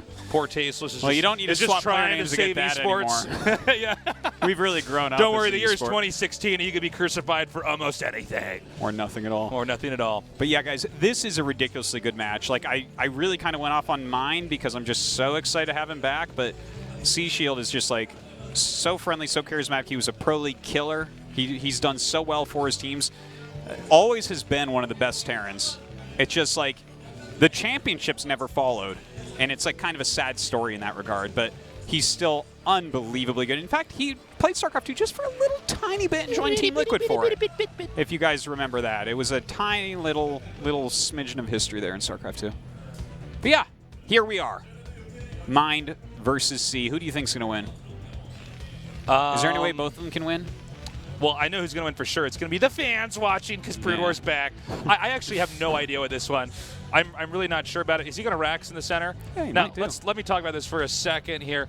This is not what you think it is. It's not a rush. In TV, he might make a Marine to pressure with, but in fact, they're both going to do it. Yeah. So this is actually pretty standard, as weird as it looks. So because in this matchup, mech is also very important, and this is the longest lasting mix for the longest lasting games statistically, although TVP can be pretty close. So because you got to get tanks out, the tank is like the backbone unit in a TVT. Marines don't have much functionality, but unlike in a TVP where you got to wall in, you need to use that barracks to kind of SimCity your base to kind of get a good defense. In this, the barracks actually becomes an overlord. Yes. It lifts off. It's like an overlord with, well, I think it's 1,000 supply. It lifts off, and what you do is you start scouting each other with it. So you'll probably see 1 or 2 Marines made, and a lot of times that Marine actually goes back to the ramp to kill the SCV and to damage the barracks when it comes. So this is going to look kind of trippy, but if you watch this tournament, after a couple more games, you're going to get pretty used to it. Yeah. There is a couple issues with making it in the middle of the map, which is sometimes people will send something out there to kill the SCV, and then you don't have if a barracks. If they find it, you're in so much trouble. It's ridiculous. Like when I've had plenty of games where I'm like, yeah, I could TVT, and then I make the barracks in the middle of the map and lose it, and then I just like lose in 3 minutes. I'm like, oh. Yeah. Well, they both have a Marine out. It looks like multiple Marines being made by Mind over here. I have seen some pushes in TVT. I guess you've probably seen it all, but I have seen some pushes TVT where they make a couple Marines and then pressure. Yeah, you can use Marines a little bit early on, and they do like okay-ish against Vultures a little bit. Ooh, this is really fantastic. Oh my god, that's so much damage to that Marine. That is going to be really annoying. Now, 1 Vulture absolutely can kill 3 Marines with solid micro. So, yeah. But the problem is, like, if a Vulture comes for his opponent, that's really painful. But he does have a couple more Marines out here. Oh, and he was on move command there. Okay, so he's actually going to get this. It's going to be almost a trade there. Yeah. So we have, by the way, Mind taking a quick base here. This is we're still kind of waiting. I'm assuming the command center is going to be made, unless I'm not seeing it. Yeah, he's definitely going to command center. He's not mining gas. Yeah, this is like the most common early game opener is to just go like a Vulture and a command center. Like Vultures are king in the very early game of TVT. What's up with C's barracks? Why is it going? He hasn't scouted him yet, has he? Did he not scout at all? Yeah, I don't think he actually scouted. See, I was so bad. If I played a game where I didn't scout at all, I mean, a lot of pro gamers can do this. I'm one of the players I can't do that. Someone went into the top right. Oh, wait, actually, was that Mind's ICP? I don't know. I wasn't really paying that much attention. I was too busy. I have no idea. I don't know. I was busy doing other stuff. I wasn't watching the game. It didn't land and do anything up there, so it's definitely supposed to be in the bottom left for whatever reason that's happening. So he is a little bit late with that, and that can hurt you. You don't know what they're going for. Now, a couple Marines are here with these Vultures for Mine, so he might be able to pressure in and do something. Has that barracks up there. That can mess things up as well. You can sometimes block rallying units. You can get him to fire at it and then, move in. All right, he's moving in with his 2 Vultures right now and a couple Marines as well, so he will easily eradicate these 2. This is going to be a huge problem. If he gets this SCV making the command center, he needs to target that like right now. Because if he gets that, he can actually zone out this command center for making. A little bit of a SCV glitch that you saw there, guys. They were kind of pathing poorly over each other, but he does finally get that surround. So C will end up holding this. So in Brood War, there is a lot of body blocking, kind of like what you guys probably see in MOBAs. It's okay, guys. You don't have to, like, keep it a secret. I know we've all played a MOBA before. You've definitely seen body blocking. You can hard body block in Brood Wars. So workers, zealots, zerglings become really handy in that. If you watch in like StarCraft 2, the lings are like a little bit slippery. Yes. They'll just like spill through. It's pretty scary. It feels very different. The zerglings just have like a bigger picture, a bigger graphic. They've been bulking. They're actually not even the smallest unit in StarCraft 1. It's actually the Ghost. Yeah, the Ghost can fit places no other unit can. It's just like, it has to do with how big the actual graphic is as opposed to how big the game intends them to actually be. That's right. It's kind of like a funny little weird thing. Almost never comes into play, but just something to mention. All sorts of little fun, weird facts. This game was made in like 1998 or so. Yeah, it's there's a lot of funny. Legend has it Mike Morhaime programmed this on a typewriter. Mike Morhaime programmed this on an abacus. It's just insane to me. So he made this. Mike Morhaime programmed StarCraft 1 with cuneiform on a clay tablet. Jesus, that's how it went down. Okay. Okay. So we do need to point this out. And again, if you guys played a lot of Brood War, you're going to be like rolling your eyes like, I know more than the guys on the TV. Well, just you like, don't. Listen, you don't. We first were of all, you don't. We were way better than you. But second of all, we need to explain this to the new people. So, vultures don't set off mines. Tanks do. Ooh, get back. Wow, nice snipe there by Mind. That was really good. So these mines here, they play a really big role. Go ahead, Artosis. Yeah, I do want to point something out that we're watching here. Notice how that barracks is still floating here. The fact that he killed all of his opponent's Marines is super important in the early game because you don't want to get anti-air beyond those Marines because your barracks is all floating. Okay, so he needs to repair this right away. Now the Vulture's probably, oh my god, if he doesn't get the repair on this. He does have to back up. That's a lot of Vultures going for a counterattack as well. Mind already pulling his SCVs out of his natural. So the Vultures work a lot like Lings sometimes. You can do run-bys. Only Vultures kill stuff faster than anything that you've ever seen before. Now, SCVs also do not set off mines. That's another important thing to note. The mines are there to zone out the tanks in this matchup. Yeah, a lot of damage was actually done here on both sides, but really I like that counterattack a lot by C. Feels like it's kind of keeping him in here, but this push is a serious problem, even pulling his SCVs up. He needs to send the SCVs in there because those, obviously, like I said, they don't set off mines, so he can try to do some damage. If he doesn't get rid of these tanks, Mind might be able to fasten this. This game turned into a slugfest a lot faster than I actually expected it to be. Yeah. And because they both are attacking each other at the same time, right now, actually, C hanging on by a thread here. He's lost a lot of SCVs in this whole process. Yeah, this is a really bad situation for him, and a lot of this does go back to the fact that the barracks has been able to float there basically nonstop. When you target down your opponent's Marines, it's actually something that gives Terran players a headache because you can't just go into a Goliath. If your opponent's going Vulture Tank, you stay on Vulture Tank. Yeah. Like until a certain supply count where you can kind of hold any attacks, but early game you have to stay on that. So he has this advantage where he can see everything going on with the floating barracks. So really good, and again, you can watch Mind and just look at it and say, okay, smart play coming out of him. Yeah, he's already switching into getting this more developed tech. Goliaths are the third backbone unit for mech in this matchup, and they're critical for anti-air, but they can do well in a fight on the ground.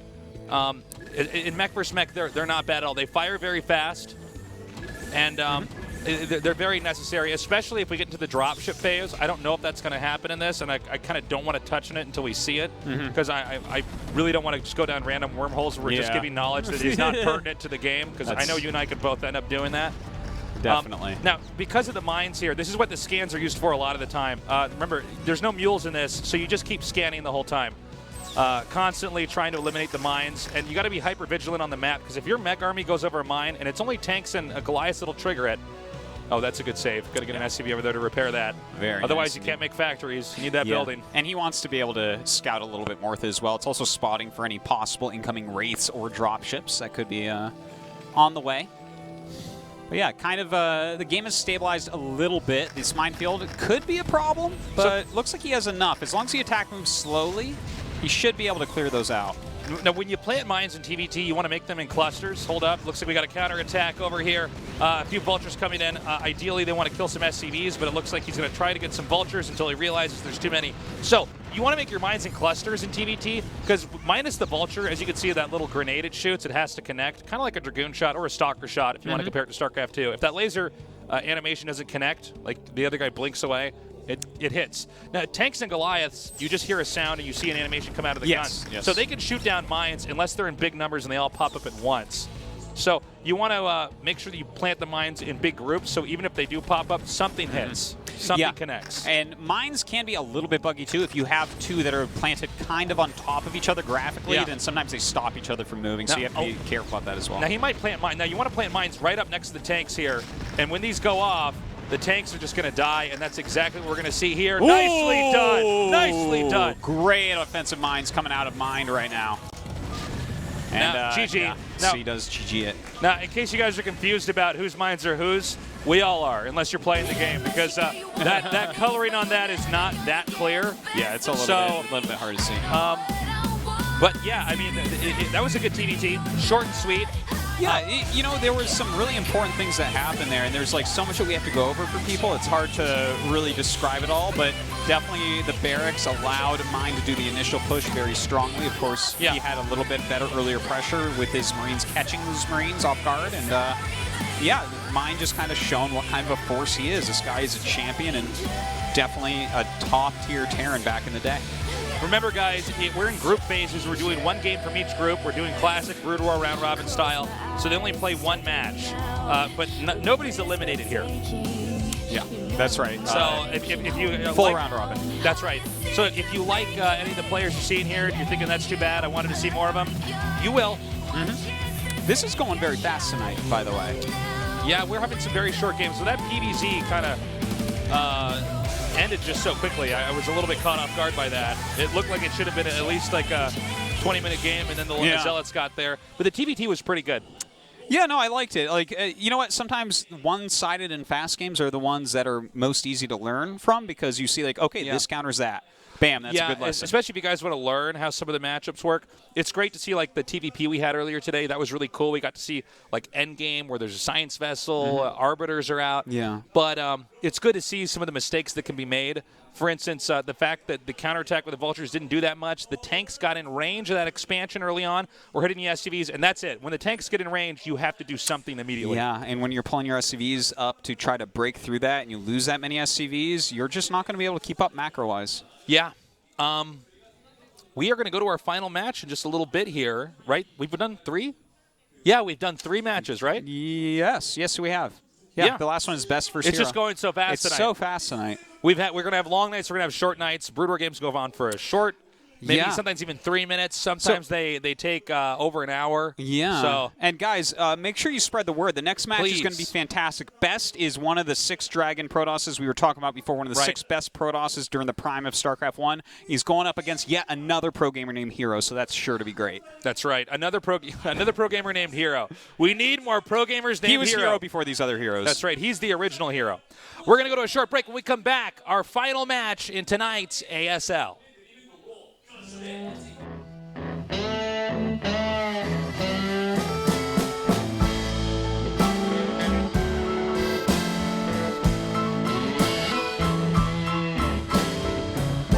You ever go down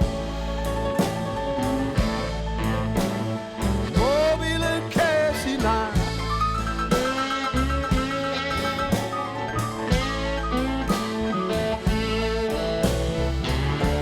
You ever go down on a Mobile and Cassie line?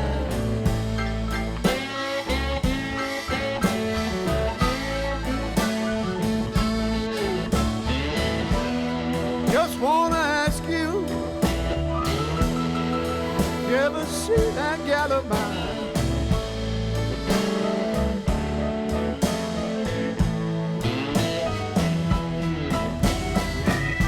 I rode to Central, and I hustled the element.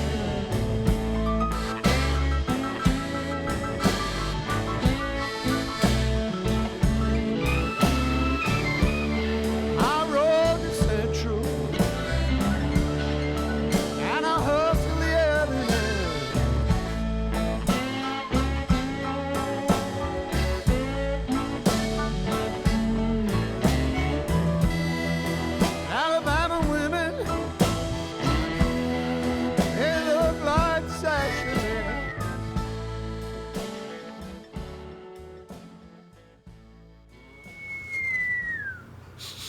짬뽕이네.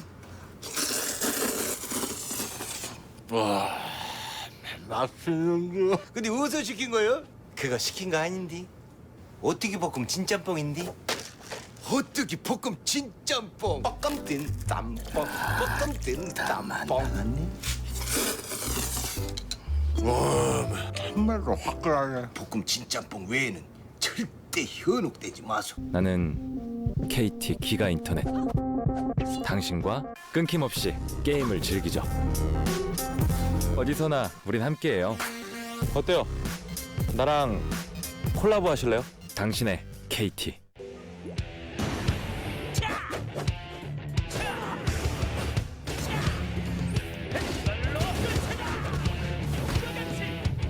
메이플 스토리 2 신규 직업 스트라이커. 이거 좋은데? 봄꽃책에서 듣다. 있는 그대로 맑고 깨끗하게 피어나라고 겨울을 이겨낸 봄꽃이 내게 말했다. 맑고 깨끗한 칠성사이다. 답답할 때 마셔봐요 트로피카나. 상큼상큼 과일 듬뿍 스파클링. 리얼 프루트를 스파클링으로 과즙이 톡톡 쏜다. 트로피카나 스파클링. 미소가 생기다. 화사함이 생기다. 건강한 하루가 생기다. pH 8.0과 풍부한 미네랄로 핑크빛 생기가 생기다. 아이시스 8.0. 이제 모두 핑크하세요.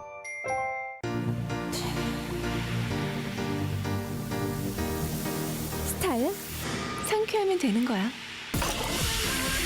상쾌함의 높이가 다르다. Stylish Sparkling Water 롯데 트래비. 메신저의 혁신입니다. 이런 실시간 라이브 움짤 기능은 지금 스노우웹에서밖에 없죠. 굉장히 많은 팬분들이 영상 메시지와 메신저를 보내주고 계십니다. 아프리카 원탑 역캠답게 이설이라고 메시지가 왔는데 길 가다 만나지 마라. 길 가다 만나지 마라고. 느낌 있죠? 리본 하나 찬 다음에 딸랑딸랑 고양이 섹시합니다. 외쳐 스노우. 라마. 오호, 물로 지금 거의 뭐 수분을 그냥 갖다 들이붓는 것 같아요. 자, 바른 쪽과 안 바른 쪽입니다. 차이 보여드릴게요. 내가 발라봤는데 대표는 앞으로 그냥 나도 찍어 발라야 될 것 같아요. 잘 봐요. 자, 이렇게 깔끔하게 아래쪽만 다듬어도 선이 딱 살아있잖아요. 선 라인 자체가. 잠깐만.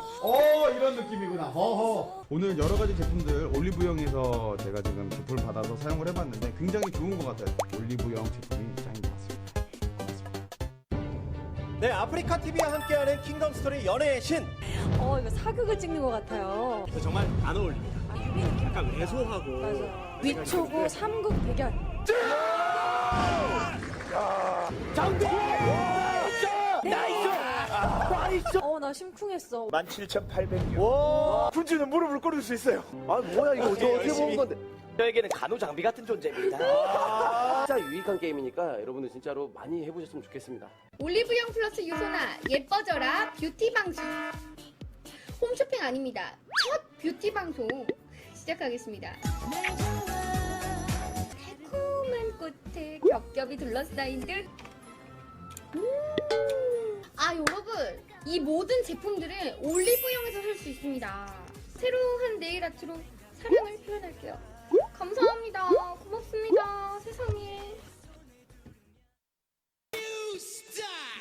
모바일 게임을 넘어선 액션 RPG 히트. 양 팀이 이제 정해졌는데 그냥 대결하면 좀 재미가 없으니까요.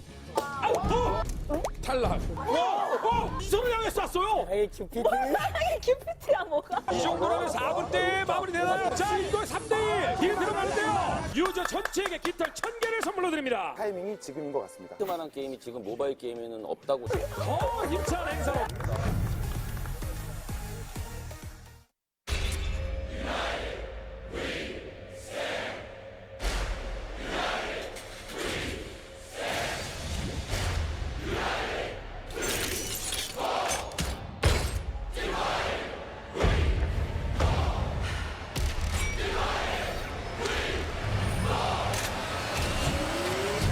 You chose the wrong side.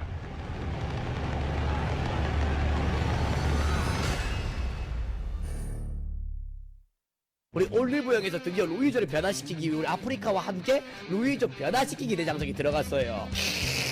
이게 스타일 옴부 제품입니다.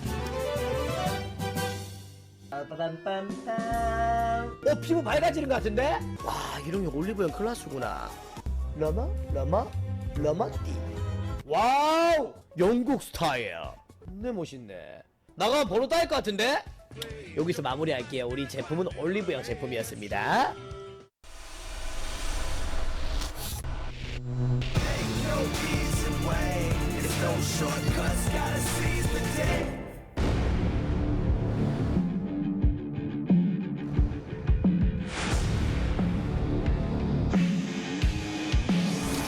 ASL.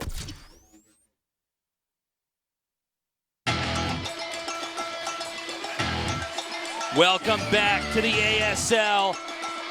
Tasteless and Artosis, bringing you the oldest esport ever. Oh, yeah, that is Thank smart. you. Is that your brother? Is that? He looks just like you. Yeah. As in, he's very, very handsome. That's what I meant. That's right. That is Pomp from O Gaming from France. Down here.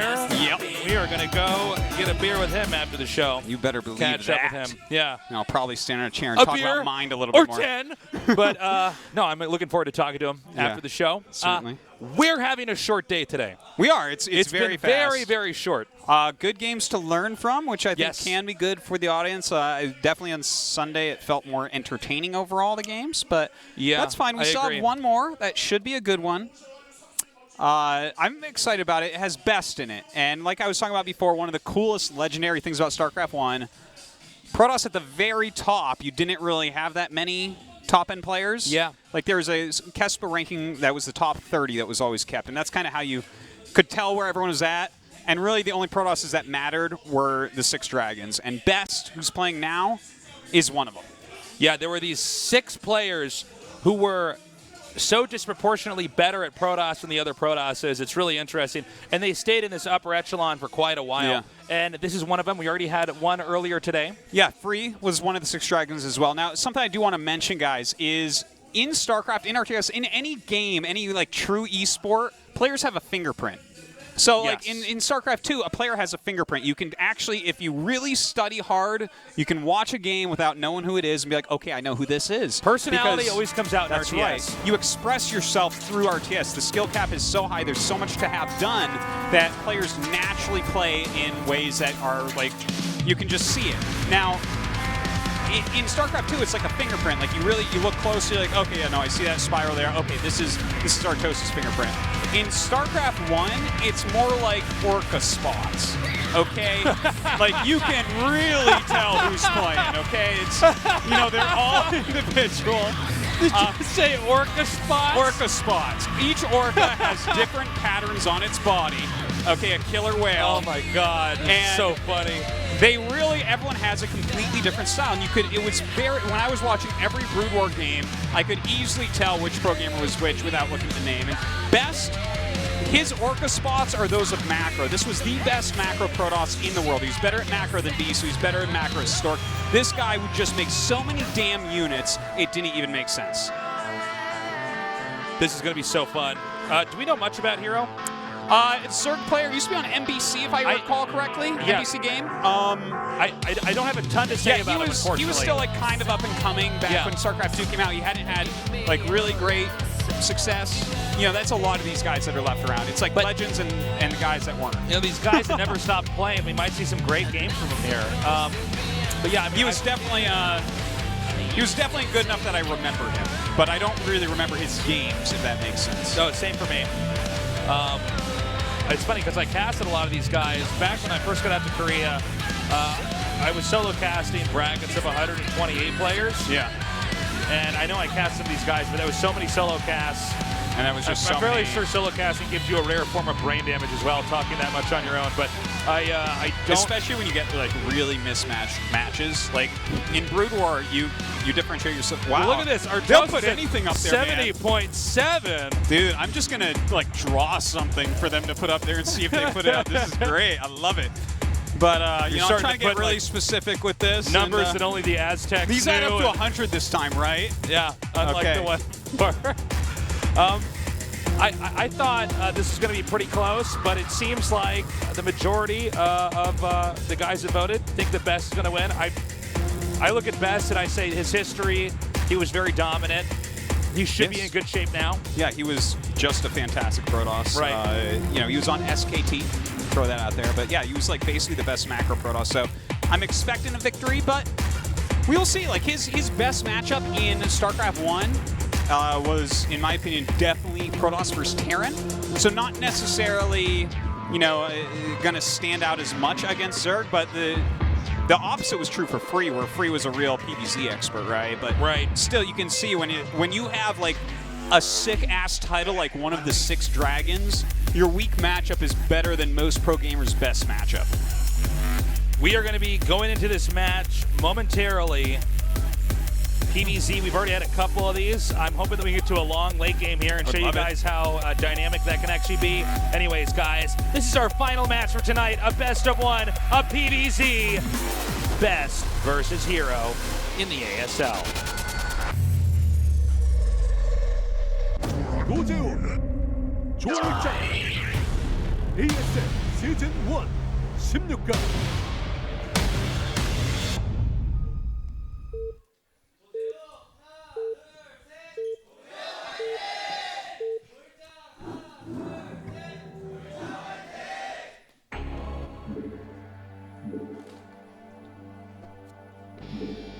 Okay, let's do this. In the bottom left, one of the 6 best Protosses from Brood War. Best, excuse me. I'm doing the GSL thing. I'm sorry. It's okay. Is that a praying mantis? In the upper left, our Zerg player, he is Hero. There's so many fun stories and cool things to remember about the era of Brood War. So much. Well, there's really more history in this game than any other game ever.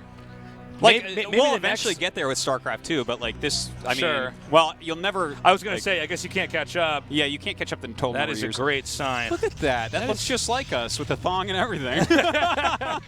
That's exactly what we look like when we wear one thong. That's right. When we're doing the 3-legged race.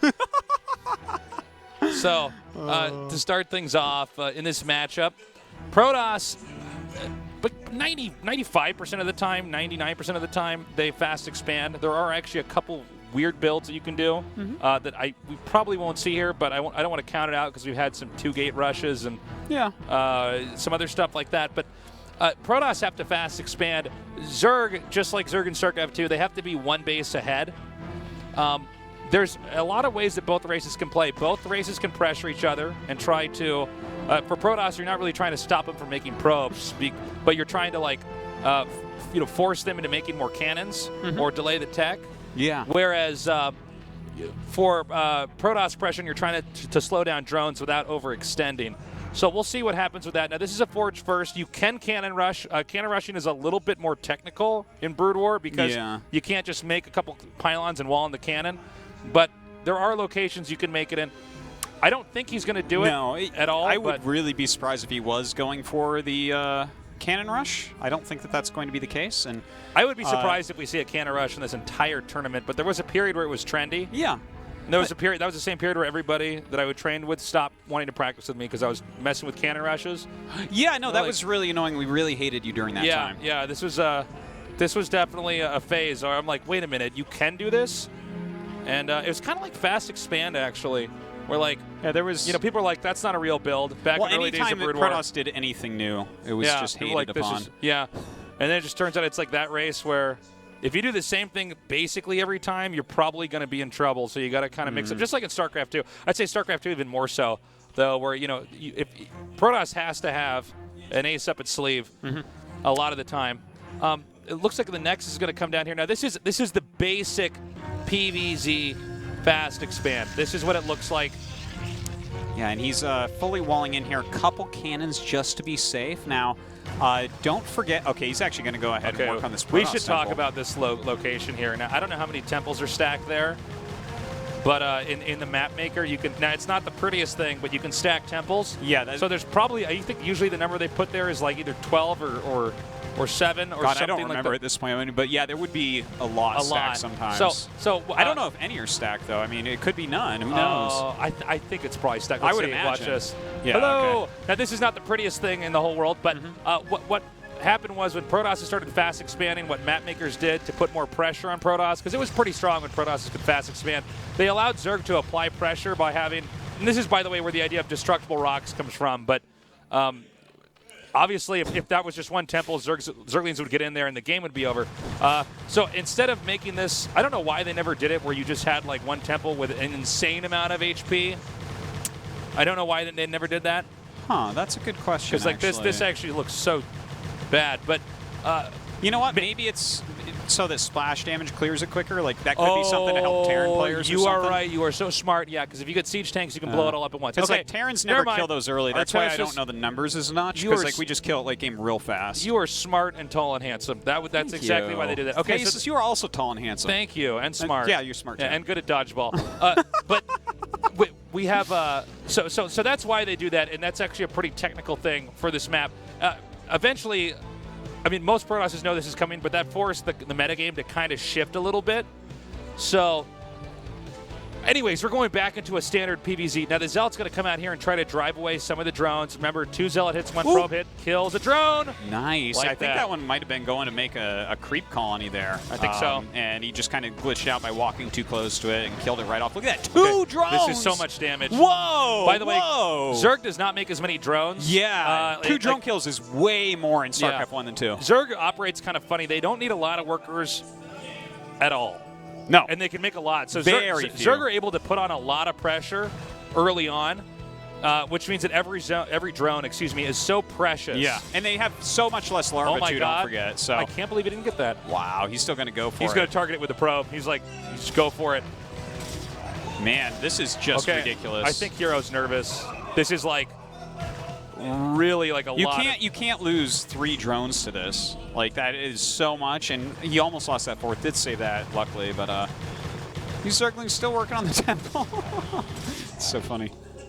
Takes forever. Eventually, yeah, he has to send that Zealot over there, but the Lings are going to come down here and get that Zealot. There's a lot of these little micro fights that you see early on because the map makers are just so creative in how they made this. Yeah, there were actually people whose jobs were to make maps. They were paid like to do literally, it. I know that we have some great map makers in StarCraft 2, but there was actually literally people who made the maps that was their job. That is the really map cool. maker's dream, Craigasm. Yeah. So now it's getting back into more of a standard Protoss versus Zerg looking game. Protoss makes the Corsairs, right? Now this puts Zerg in an awkward spot. Zerg has to get anti-air. Sometimes the Protoss, okay, and I wish we could have counted how many temples that was, but anyway, sorry. It was a lot of temples. Yeah. This puts Zerg in an awkward spot. They need to get anti-air. They're going to lose their overlords. Now, in some cases, Protoss stops making Corsairs. I believe in the current meta, you keep making Corsairs to force Zerg to just have to deal with it, and then you apply pressure with Zealots and Legs. The older Bisu style was you make Corsairs and you tech into DTs and you start trying to divide up the map. Again, for the StarCraft 2 guys, overlords detect upon birth. So you don't need to make an overseer. But at the same time, they're natural-born detectors. They are natural-born detectors, just like they're natural-born predators. These are natural-born detectors. So, originally it was Corsair DT, but then some Zergs got really good with Overlord Speed and Hydra and would go across the map and just make a fool out of you. Yeah. So it's a little bit different, and I wonder if it's probably going to keep changing as long as this game's out. The meta kind of goes in these odd circles. We should see Zealot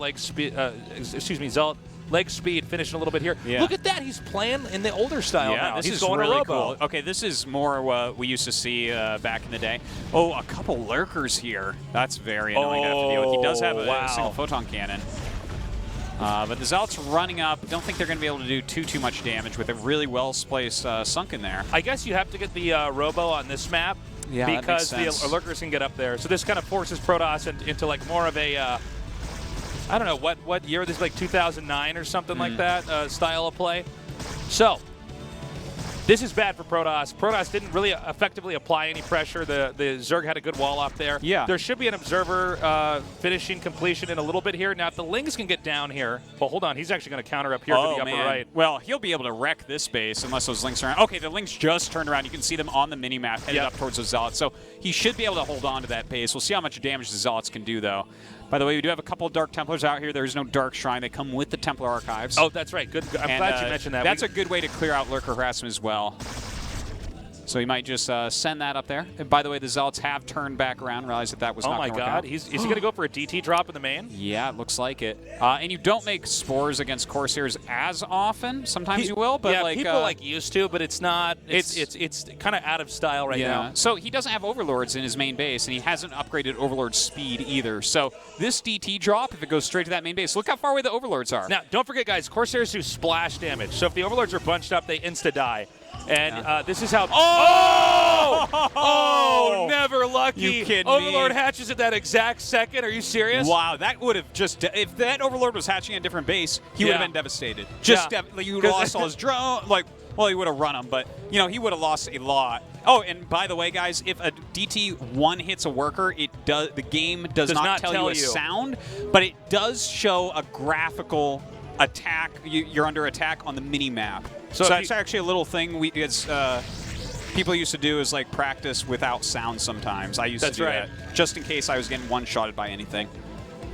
Okay, now that was pretty smart. Hero's actually playing the game of his life, man. He's playing great. Now look at this. Because Zealots are what's going to get in there, he has Lings that can actually box us out. Now, Lurkers in a line, as we all know, just do so much damage. Okay, he needs to just get that back a little bit. Oh, he could actually throw it again. Oh, look at the Lings getting stuck. This is so glitchy up here.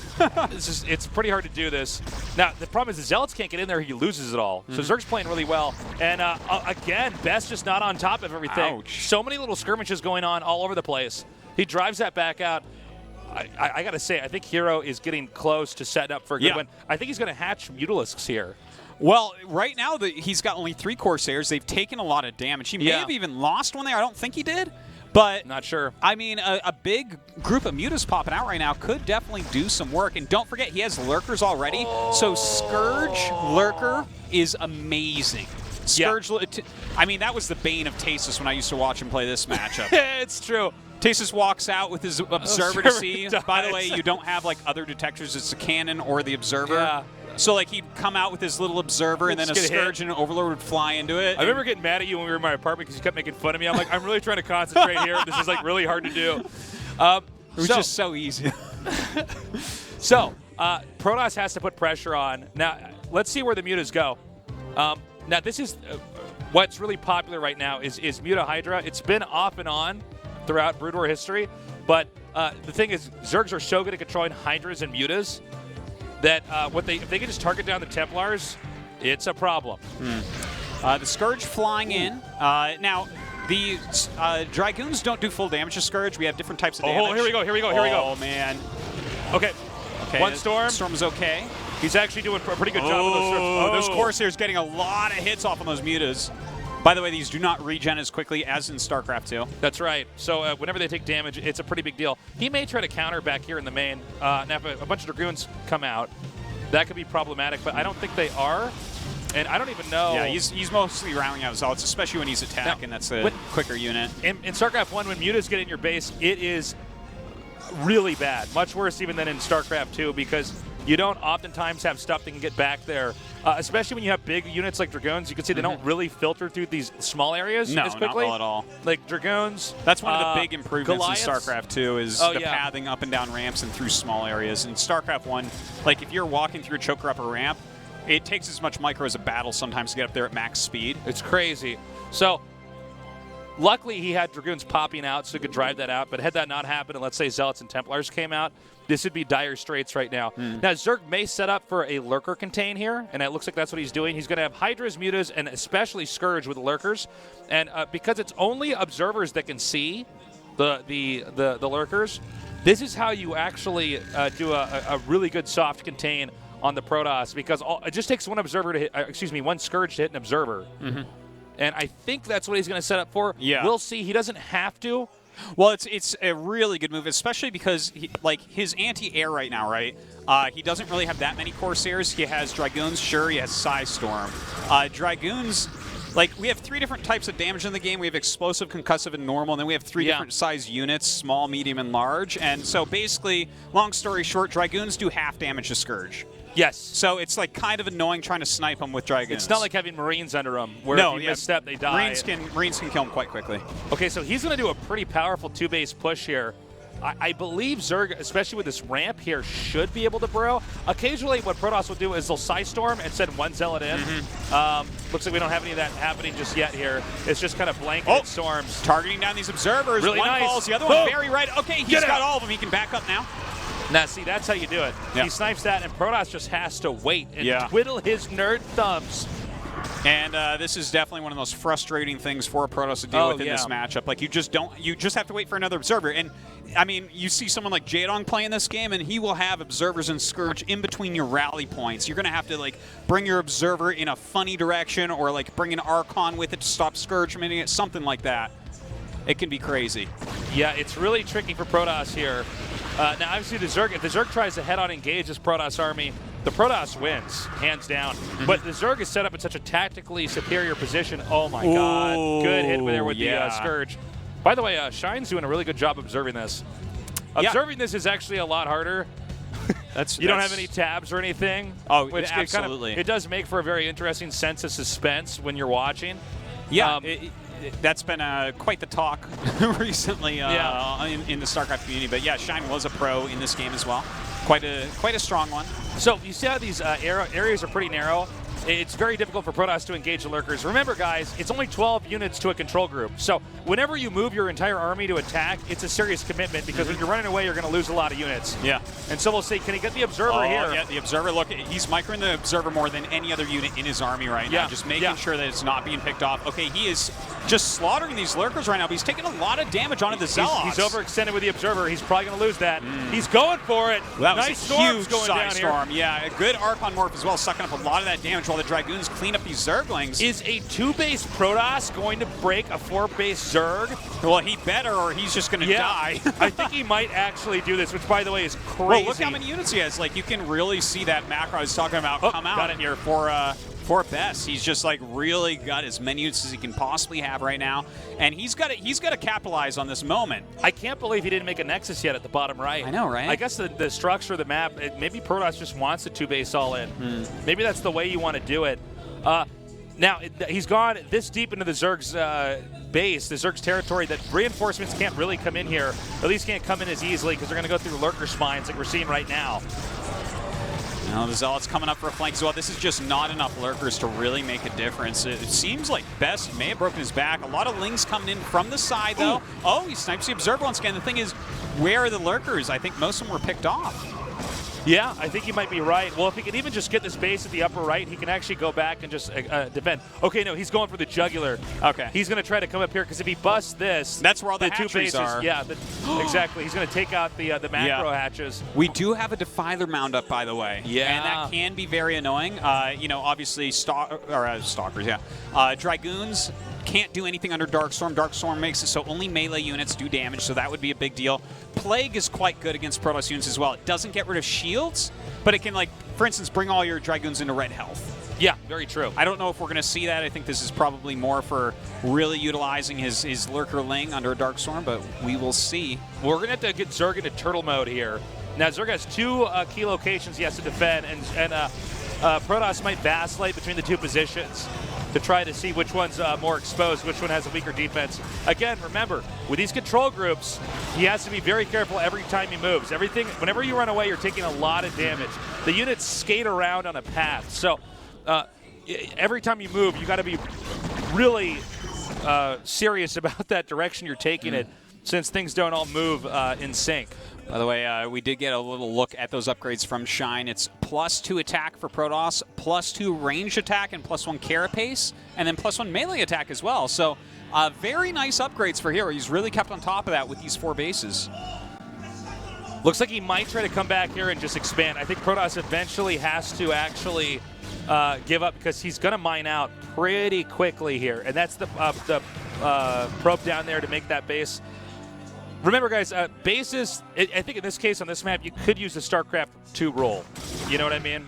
This is the most logical next base, then this one, then this one, then this one. On some maps, it's not the case. It might depend on whether or not that base is in kind of a nook because of the pathfinding. Sometimes even a maxed out army can have a hard time against like 2 control groups of units if you box it in there in a certain way. I think we're going to go to just like the supreme late game PvZ. This is going to be exciting. We're going to have a long match. Best is not going to be able to bust him now that he has Defilers out at multiple bases. Like right? Because I saw one at that top right. He should have one over here as well. I don't see it though. I believe, if I'm looking at this correctly, the play for Zerg is to start exploiting the fact that the clunkiness of the Protoss army is going to make it hard to defend the main. I think he's going to have to do Adrenal Gland Zergling drops into the main. And that's just crazy, guys. That is crazy. I want to kill myself every time that would happen to me in a game because your base dies so fast. You've never seen how quickly buildings can die until you see Adrenalings dropped into a Protoss main base like game with +3 attack. It's like crazy. Silly. The gateways, the pylons, everything just disappears. It ceases to be. When I would see that happen to me, I'd be like, I got to get Blizzard on my speed dial, man. This is just making me crazy. But this game is balanced somehow. You know, it's a very even game. It's just that all the races are so strong, they all look overpowered when you just take a look from one of them from one angle. Protoss is going to go and try to move up through this way, and it looks like there's going to be an attempt denial at the upper left, but Zerg is going to counterattack. So when Zerglings have the... Okay, now this is not... That's sick defense. That is good. By the way, Artosis pylons don't exist in this. I played Terran, and also, like, the pylons have more health. Like, you would always target the cannons there, not the pylon. You almost never target the pylons. I thought that was a good feature they put in StarCraft 2, was to make the pylons more fragile. So I think that makes it more interesting in that regard. Protoss is going to come up here and just shut down this base, and if he does it right, he will probably go back down.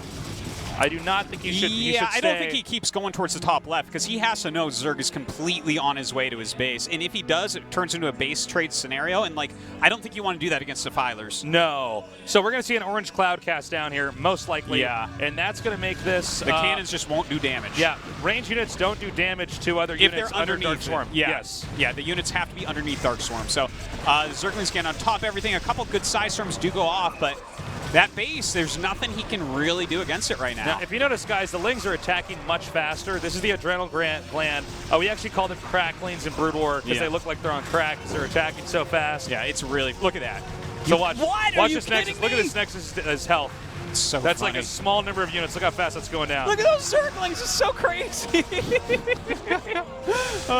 By the way, Archons are technically range units, but they have splash damage, so they can do some damage under Dark Swarm. So they can kill a Lurker, but it's not going to be as fast. So Protoss is in a serious dilemma here and can lose this game in the next minute or two. I believe he's mined out. We don't know what the minerals are at. So we're going to see if a Nexus can be made. But otherwise, Protoss has to actually go kick in the front door. Basically. Yeah, I don't know if he's going to be able to here, though. Like, the Defilers at this point are just way too efficient against his army. And, you know, he's run 2 base for so long. Like, he has some good stuff going on for him, but against this much Dark Swarm, here we go, Crackling drop. Oh, God. All right, guys. Watch this. I'd say get your popcorn out, but you're only going to be able to eat like 2 or 3 bites before this whole base is gone. He's going to come in now. Nice storms. Now, Zerg should not be engaged in that army if he's going to drop here. Zerg should actually, that was a mistake. He just wasted everything right there. Here we go. Watch this. This stuff is going Everything's to die gone. Like, he can't save so fast. Look at that. There's all my sad memories from high school. Yeah. This triggers me so hard. So, there we go. This entire main is just gone. It's so funny to see again. Yeah, look at that. It's so different from StarCraft 2 when something like this happens. I'd have just warped in a bunch of Zealots and Adepts and some DTs and be like, all right, fine, yeah. But now, no, I'm sure people are going to be saying, isn't this not fair? Isn't this OP? Nothing in Brood War is fair. Nothing in Brood War is fair. It's just a bunch of... Everything is crazy in this game. But still balanced. It has not been patched since, I believe, 2001. People are still figuring this out. And you see the champions of different races constantly coming up. So, I think that's the end of the game. Yeah. That's usually Best is super dead. one of the checkmating moves here. Zerg just has way too many resources, and that's going to be it. GG! All right. Hero takes it down. That was really fantastic play from Hero, I have to say. You know, there were some scary moments for him where Best just macroed like a fiend. He had the middle of the map, but never could stop. He never got him off 4 bases. That's he right. killed the 5th. He killed the 5th again. It didn't matter. Hero was on top of things, and I loved his tech up to Defiler. It's just a great way to finish anybody. I do want to say we may have people in here watching who don't actually watch StarCraft 2. Maybe you're just older.